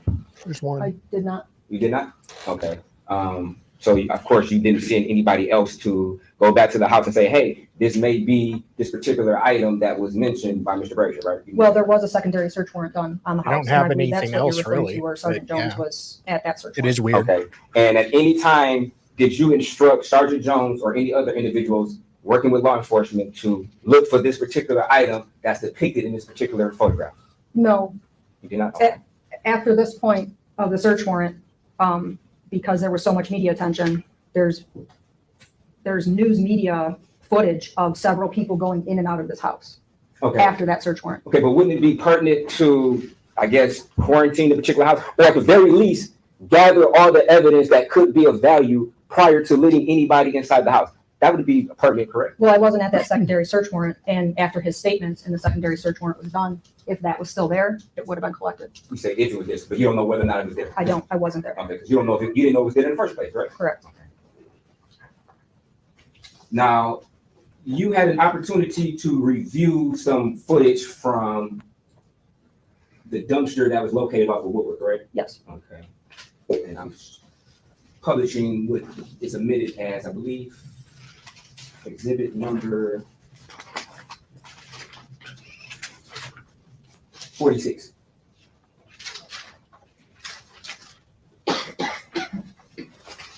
And I am starting at approximately 35 minutes and 4 seconds, which is January 6, 2022, Thursday at 14:54. And you had an opportunity to view the video, correct? Correct, but the timestamp is, Okay. Excuse me?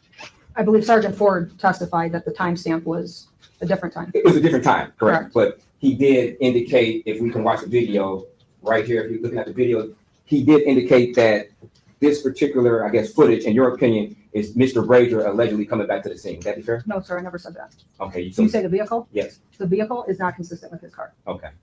So at this time, this is not consistent with Mr. Brazier returning to the scene, correct? His phone put him there at that particular time. Okay. So at no point in time did you indicate or felt that this particular footage depicted Mr. Brazier coming back to the scene, correct? Besides two pieces of evidence where someone approaches a dumpster in the same area where he said that he put her body, and then his phone also putting him at that So location. just to be clear, you're saying that no video footage would show Mr. Brazier's car from your observation returning to the scene, correct?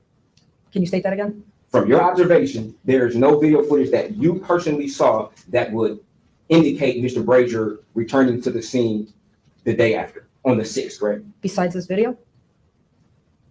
Any video.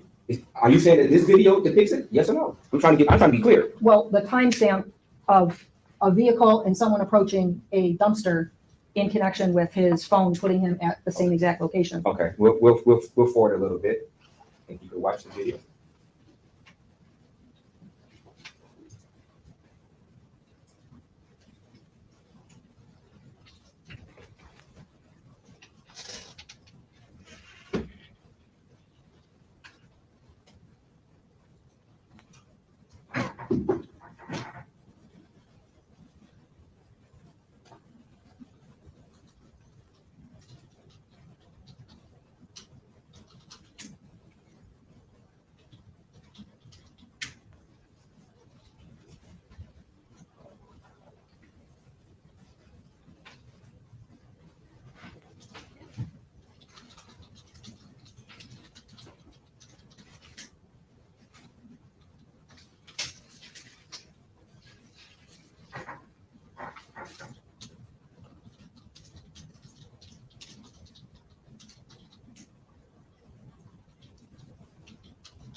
Now, Detective, you would agree that this video, this portion of the video was shown to Sergeant Ford, and then he was also shown the phone records that suggested that Mr. Brazier returned in the general vicinity of this area, correct? I believe that that's what he said. Okay. And you would agree that this was the vehicle that was shown to, I guess, suggest that this was Mr. Brazier, correct? You remember that, correct?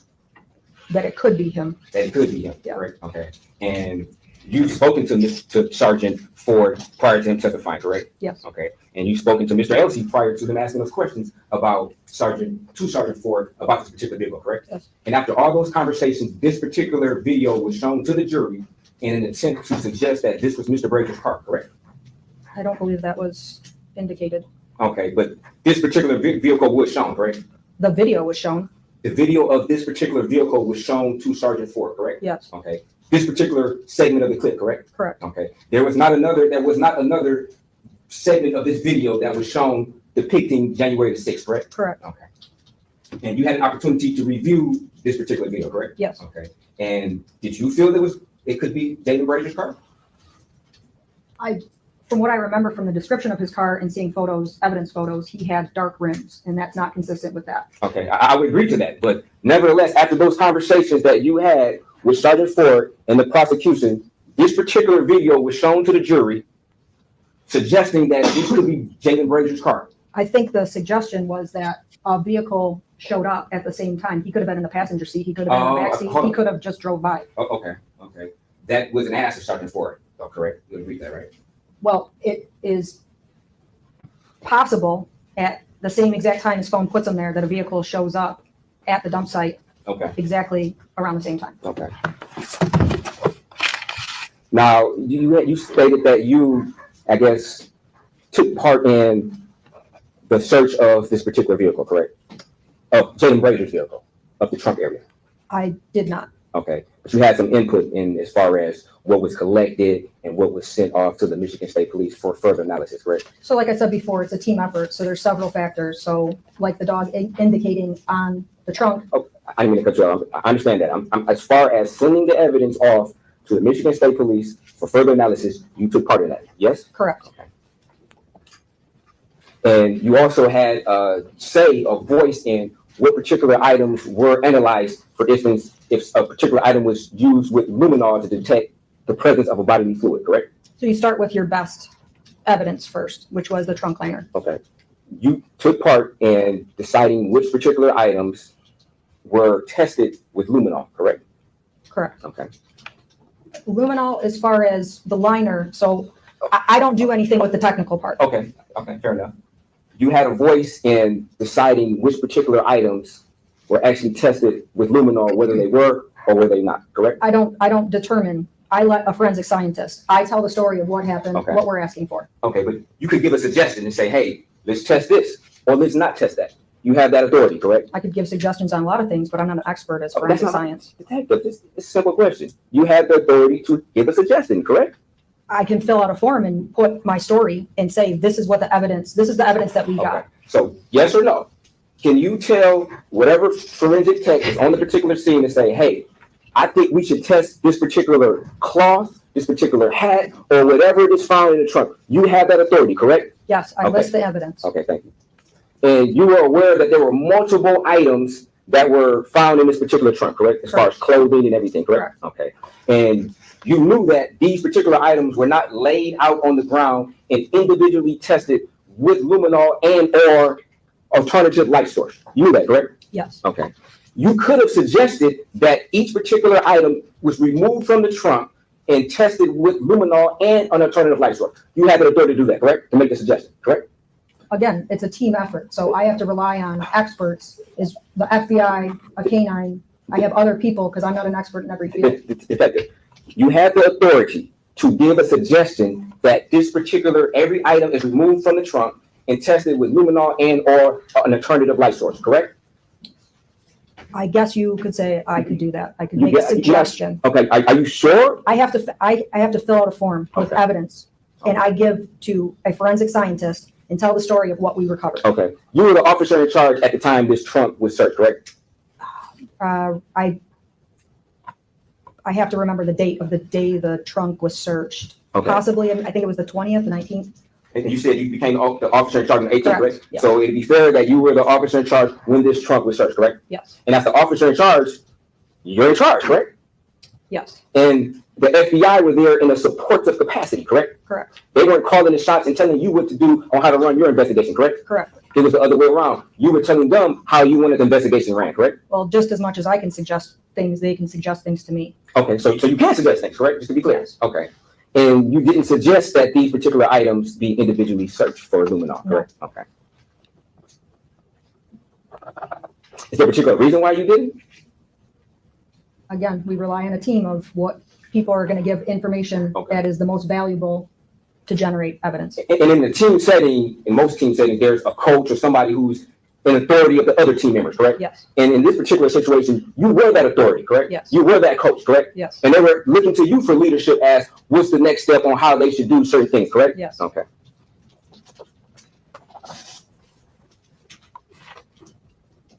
Now, you were present at the preliminary examination, correct? Correct. And you heard testimony from Vertez that he witnessed Zion have a seizure in front of his face before, correct? Yes. And he also testified that he had known that she had previous seizures, correct? Correct. You heard that, correct? Yes. Okay. At no point in time did you ever ask the doctor, the medical examiner, to, I guess, give a different opinion incorporating that particular information, did you? I did not. Okay.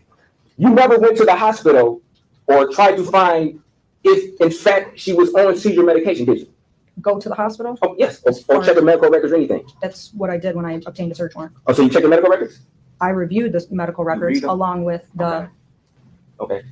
So if you reviewed the medical records, you heard at the preliminary examination, the doctor indicated that she did not know Zion was taking antidepressants. You remember that, correct? yes, Never did you correct her and pull it to the side and say, hey, I have additional information that you don't know, but I know that Zion was taking antidepressants. You never did that, did you?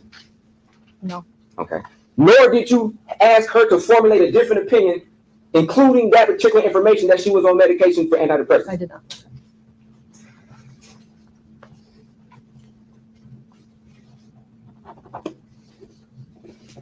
Did you personally know that she was on antidepressants after your reviewing of the medical records?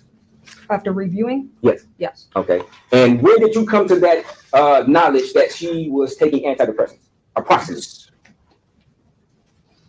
After the return came back from the search warrant? Okay. So prior to the testimony of the doctor at the exam, correct? You said prior? Yes. Yes. Okay.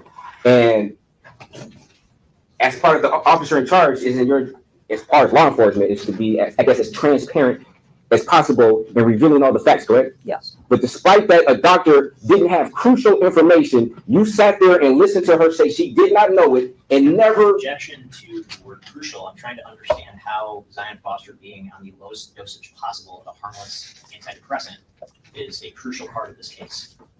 Or how this is relevant at all. Speaking much, but he does have a point. Very relevant. 10 milligrams is nothing. So despite the doctor testifying to having no knowledge of Gabby. her taking antidepressants, you sat there in silence, never bringing it to her attention up until now that in fact Zion was under or taking antidepressants, correct? I provided her with the medical records. Her opinion is going to be off what is in the medical records. Okay. And you indicated that you reviewed the medical records upon receipt of the return, which predated the exam, correct? Correct. Okay. And upon that review of those records, you came to the knowledge that Zion was taking antidepressants, correct? Correct. Okay. And you were present at the preliminary examination, correct? Correct. And you heard her state on the record, under oath, that she reviewed the records and she did not realize or know that Zion was on antidepressants, correct? Now, by you saying that's what she testified to, and if it's in a transcript, yes. You were there though, right? I was at the exam. And you were present and you were listening attentively, correct? To the testimony, correct? As much as best I can. Okay. And you stated you remember her saying at the exam, correct? That she didn't recall her taking medication. I remember, I don't think seizures came up. I just remember medication. If Okay. it was Prozac itself, But you do remember her saying that she did not know that Zion was taking antidepressants, correct? if I previously stated that I didn't know she was taking antidepressants, it was my understanding that she wasn't taking medication, like pills in general. But you just stated that you reviewed the medical records. And in those medical records, it listed that in fact Zion was prescribed medication for antidepressants, correct? Yes, Okay. And you knew that at the time of the exam, correct? yes. Okay. And you never corrected or pulled her to the side, gave her an email, made a phone call. Objection asked and answered. Yeah, we go. Okay, fair enough, I'll move on.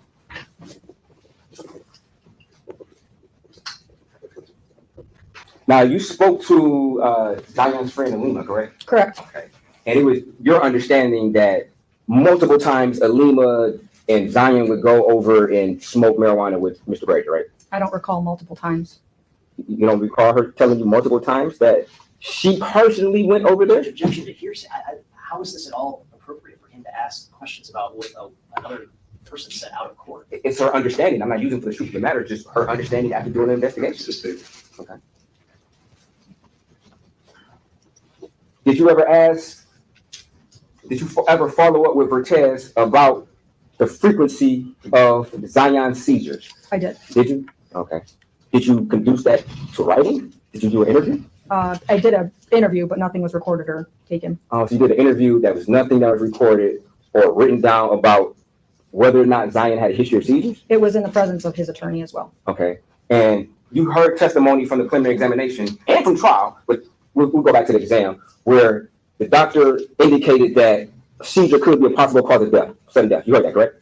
I believe her answer was it's possible. Okay, so you heard at the exam that a medical doctor said it's possible that somebody could die from a seizure, correct? Yes. And you're stating that after hearing that testimony, you then followed up and interviewed Vertez, the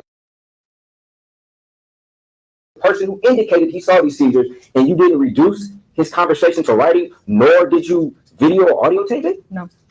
You didn't think that was an importance, that key issue? It was in the presence of his own attorney. Okay, but in this particular trial, for the fact finders in this trial, don't you think that would have been important for maybe the jury to hear whether or not? Objection. I mean, the idea that we can just play interview videos, he knows better than to try to raise this issue. This is ridiculous. If you would have had the interview, you would have had to turn it over to defense counsel, correct? Correct. And defense counsel would have had this interview, which he could have questioned Mr. Gonzalez about it, correct? Correct. Okay. You had an opportunity to direct. If there was a particular video or interview that was not disclosed to That was funny. defense counsel, you would agree that defense counsel wouldn't be knowledgeable about this particular interview in order to even question Cortez about it. You would agree with that, correct? Sure. Do you remember approximately when this interview was? I interviewed him before the exam to get a better understanding of how her allegation. So an investigation is always continuing. So anytime something comes up, we get information, we have to follow up on it.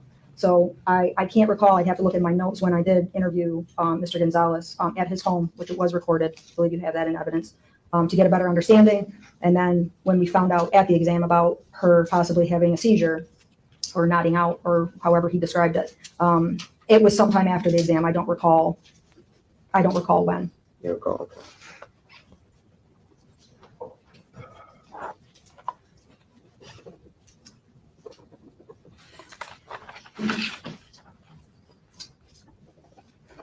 Now, you heard testimony from the Michigan State Police body fluid identification individual. Remind me of His name, I'm sorry. Kessler. Yes. Thank you.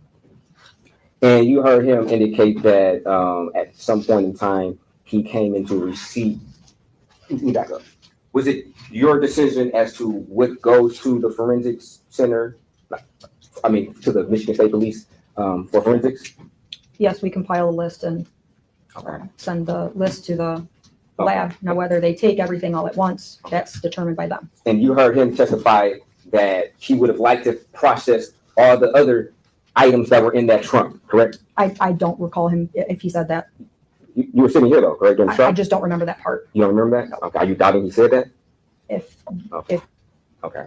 But nevertheless, you didn't send the other items that were in this particular trunk to him to analyze, correct? correct. Okay. Now, you stated that, I guess, a point person was a Michigan State Police trooper, because you stated that they're more familiar with this particular process? Correct. Are you familiar with the process? Of submitting evidence to the lab? Yes. Yes. Okay. And that's part of your duties as an officer in charge is to, after the evidence is collected, to decide which items are then sent for processing, correct? Again, it's a team effort. We can bring the evidence compiled in a list to the state police. Now, they might decide this is the best evidence we're going to go with first and then continue on after. Okay, let me ask my question. You are involved in making a decision as officer in charge of what goes to the Michigan State Police for processing, yes? Correct. And Mr. Brown, look, but maybe you stop up with that, just take care of something related to this matter. okay, Take about a 5-minute break. that's fine. Right? Recording stopped.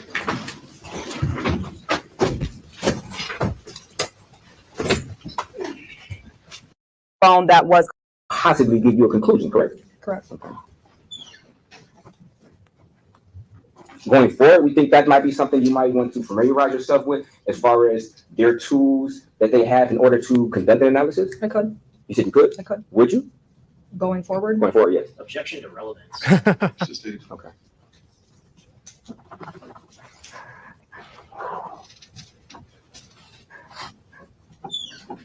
Be back in a minute. Now, you were familiar with the cell phone extractions, correct, and some of the web history, correct? Familiar? I'm familiar with the reports. The reports, I'm sorry. It would be a fair statement that on one of Mr. Brazier's devices, that there were roughly around 1,154, I guess, porn searches, different porn searches, correct? On one particular device. On one- okay. And would it be fair to say out of that 1,154, there were, as far as you know, there were only 27 that skimmed around, I guess, cousin? That's what Detective Franti Okay, testified to. okay. And there were also other web searches that were done on this particular phone, correct? As far as the report, yes. Okay, and you heard there was testimony that there was a WebMD website that was viewed, correct? I believe you put that up on. Okay, and you don't know whether or not Mr. Brazier checked WebMD for why a person could suddenly die, correct? I did not see any particular searches like that. Okay, but did you even inquire further as to what was visited on those WebMD pages? That particular page, no.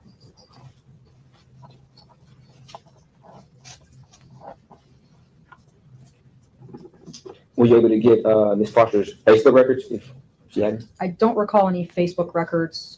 We would just ask the family Okay, what social media is available. Okay. John, what were the searches of? Things like black step cousin porn,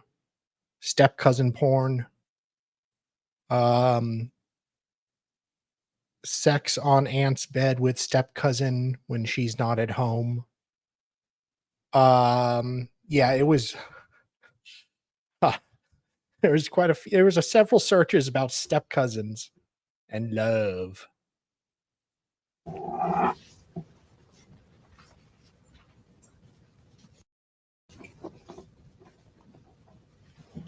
Did you ever ask? You don't have to give the answer, but did you ever ask her friend Alima if Zion had if she witnessed Zion have a seizure? When I spoke to Alima, I asked her if she had any suicidal thoughts, if she had any medical history issues, not so much history, but any issues. And the description that I got was, no, she was in a good mood. She was. Okay. Did you follow up with Vertez about his statement that he made at the preliminary examination that she threatened to kill herself? Say it again. Did you ever follow up with Vertez about the statement he made at the preliminary examination that Zion had threatened to kill herself? I believe that was in the interview that was conducted at his home. Okay, the interview that wasn't recorded? No, that one was recorded. That's on body camera.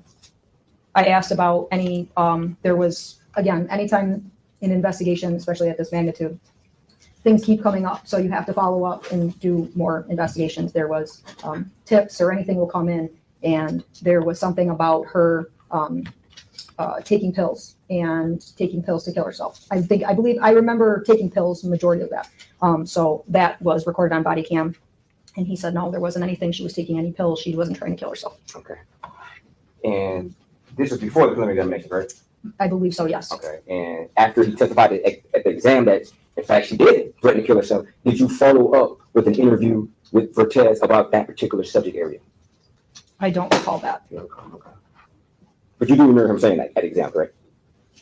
There's a lot of testimony. I can't remember word for word what every single witness says. Okay, but not word for word. That particular area of somebody trying to kill himself, don't you think that would be a pertinent line of question or subject area to, I guess, pay attention to? Well, in recovered from phone extraction reports and such, there was language of saying it in jest, like, I could kill myself, my nails didn't turn out right. Detective, I'm asking you a very specific question about what you or may not have witnessed at an exam. You were present at the exam, correct? Correct. Okay. And there was testimony that was elicited. Vertez testified at the exam that she threatened to kill herself. So are you stating that you did not hear that? I'm not saying I didn't hear, I don't remember word for word what he said. Okay, but you do remember that particular subject area being discussed, correct? I honestly don't. Okay. Do you think that in, I guess, a potential homicide case, if there's ever conversation about somebody threatening to kill themselves, do you think that's important or not? I would say so. Okay, thank you.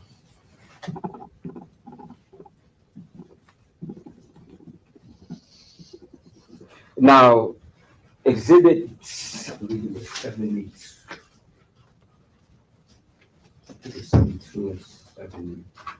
if I'm not mistaken. The Ebony Banks video that you stated that you watched. You stated that these were the actors, correct? I believe that they were actors. You believe they're actors, okay. So this wasn't any type of illegal snuff film or anything that led. I didn't believe so. Okay. And the second video, you stated that it was a rape style type of video. And I guess the title somewhat was like DP or something like that. It would have to be on, I don't recall the file name. Okay. Now the second video, was there any weapons involved in this? I don't recall any weapons. Okay. And you said it was a rape style. Now, how was this a rape style? You stated that it was, I guess, a stepmother of some sort and two stepbrothers, if I'm not mistaken.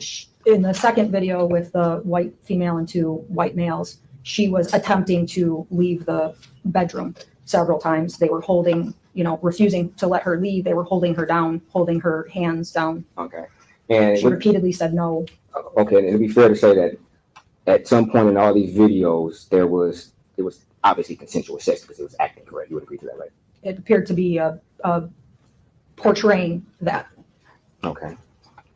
Did you do any research on maybe the producer of this particular video? Okay.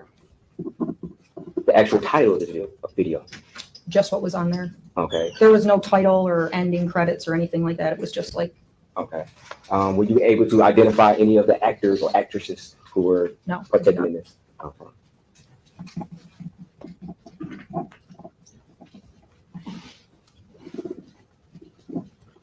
Now, as far as the comics, you would agree that through your observation of the extraction reports, there are numerous, I guess, visits to porn comics or something of that nature. I did observe some. Okay, and it would be a lot. I mean, it's more than I didn't calculate. Okay, but it would be more than 10 or 15 or 20. I didn't calculate. I just referenced these. I saw others, but I don't know a number. Okay.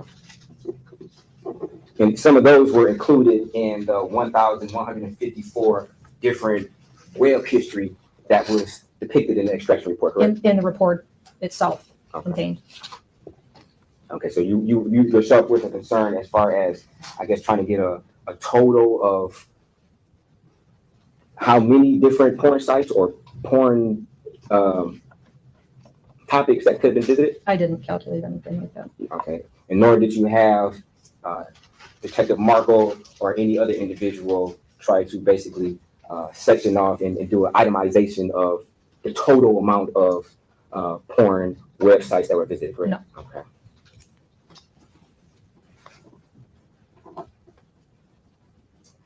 So you definitely would agree that 27 is a very small fraction of 1,154, correct? Yes.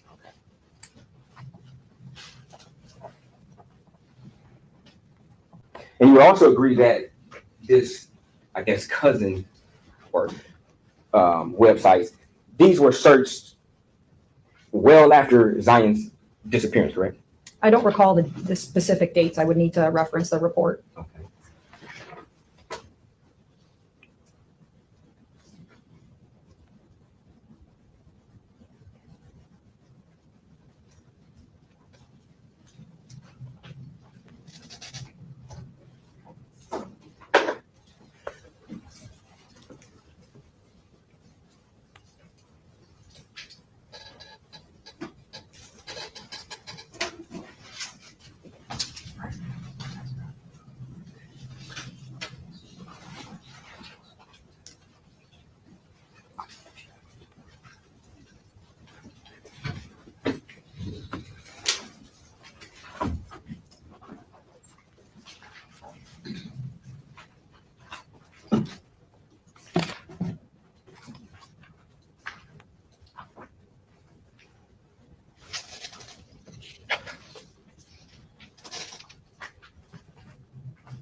Oh, it was so tedious. And then it just, the last like 30 minutes was just amazing.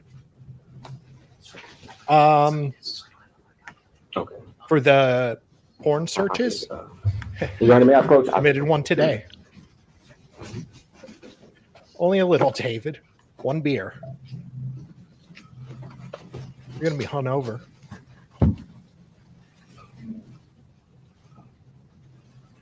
Doing hold this.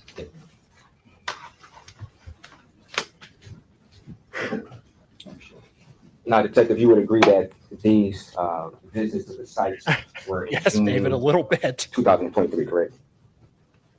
Or roughly around that time period.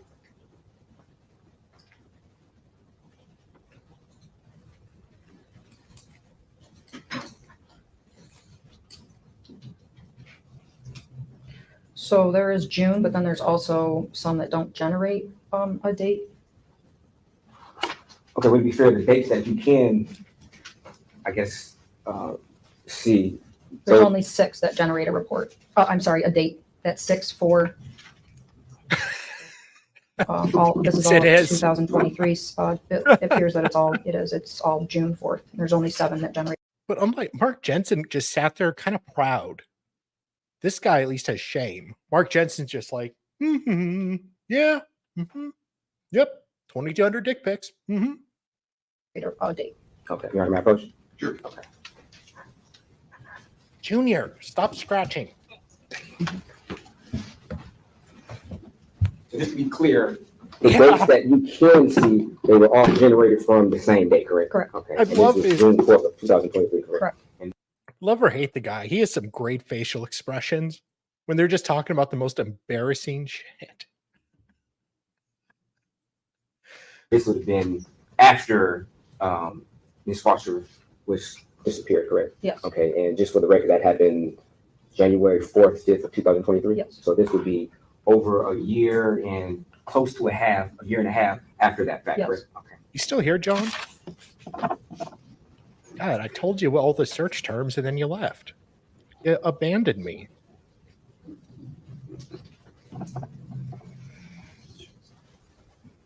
That's a good way to put it, actually.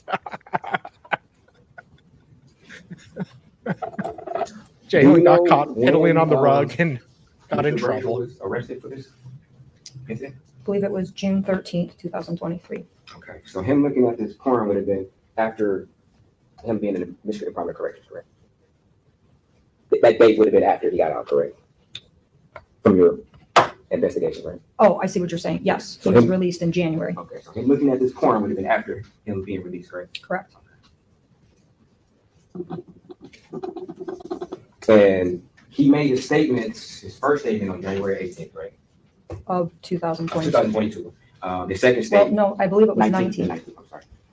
But he attempted, you did hear testimony that he had a lawyer and he attempted to contact different prosecutors. You heard that, correct? Yes. And he attempted to call Detective Reinhold from the East Point Police Department, correct? Yes. And eventually he was able to come in and make a statement, correct? Yes. Okay, so just to be clear, when he came in, is your understanding that he didn't have a warrant or anything for his arrest, correct? At that time. Okay.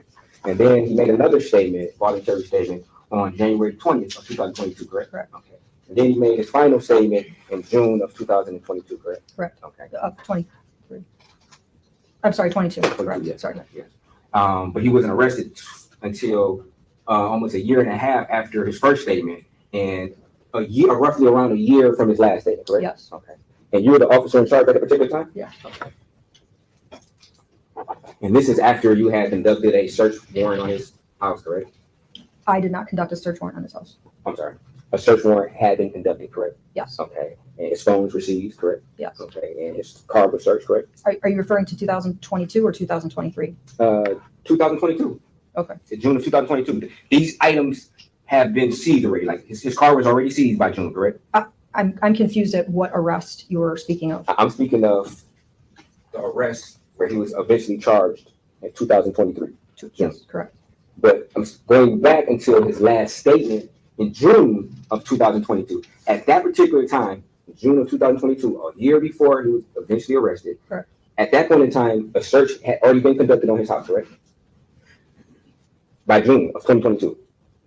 You didn't take Of his previous address. of his previous address, the address that you suspected Zion was present at, correct? Correct. That had already been conducted by June of 2022, correct? Yes. Okay. His automobile had already been seized by June of 2022, correct? Yes. His phones had already been seized. Yes. Okay. You had a DNA swab on him at that particular time. Yes. Okay. Was it your decision to go forward with the arrest in June of 2023? Was it my decision? Yes. Several entities, I shouldn't say entities, my department, as well as the prosecutor, we had numerous meetings about this case. Okay. And it starts with the police. I mean, for the most part, right? The police request a warrant. They go to the prosecutor and say, hey, we want this particular person charged for this crime and this crime, correct? Yes. That's how the process starts, correct? Yes. And you're the individual who requested that warrant, correct? Yes. Okay. And you requested a warrant over a year after his first interview and about a year after his last interview, correct? Are you talking about two separate? I'm confused on what you're saying. Okay, just to be clear, I'm sorry. You're the individual who requested the warrant, correct? Yes. Okay. And you requested that warrant over a year past his first interview. It had been more than a year by the time you Yes. requested that warrant, correct? Yes. And approximately a year from his last interview, correct? Yes. Okay, just to be clear.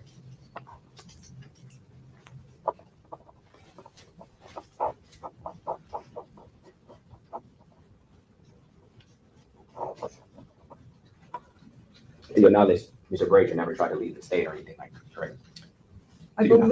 I believe there was contact with MDOC that he was attempting to pursue a job or something out of state, Okay. but that was within. Okay. If that's the case, he notified NDOC of his desire to do so, correct? But that's what you asked me, yes. Okay. So I mean, that wasn't clear. Was there no evidence that he tried to flee the state without notifying anybody, correct? Flee? That you know, if you know, correct? Not that I'm aware of. Okay, okay.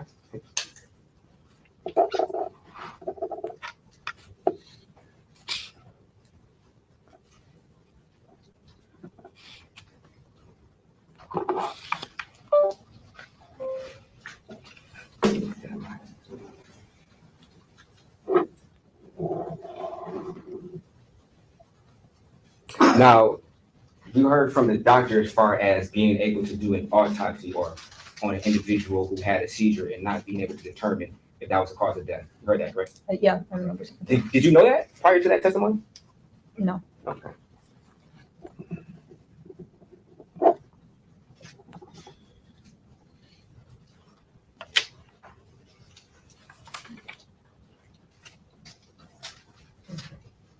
Now, in regards to Katrina Smith, you did indicate that there was an arrest warrant that was issued for her in order for her to come and testify, correct? A detainer, witness detainer, Okay, which essentially is an arrest warrant, correct? through the court. Okay, so if somebody has, just to be clear, if somebody has a detainer on them, if the police contact them on the street or at their job or wherever, they would be arrested, correct? Yes. Okay, and then I'm gonna end it here. I got some stuff I gotta do. We got little hour, 90 minutes. We get closing tomorrow. Prosecutor said he was probably going to be about 90 minutes. Defense said they were going to be about 30. Kind of a short closing, sounds like, for the defense. But we'll pick up where we left off here, and then if we don't get done tomorrow, then I'll finish it up Friday, hopefully.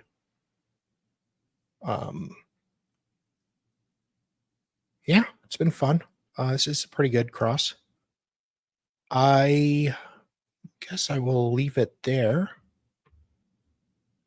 But yeah, we'll be going back tomorrow, same time, for Eastern. It's going to be a half day in Corrine Reed tomorrow.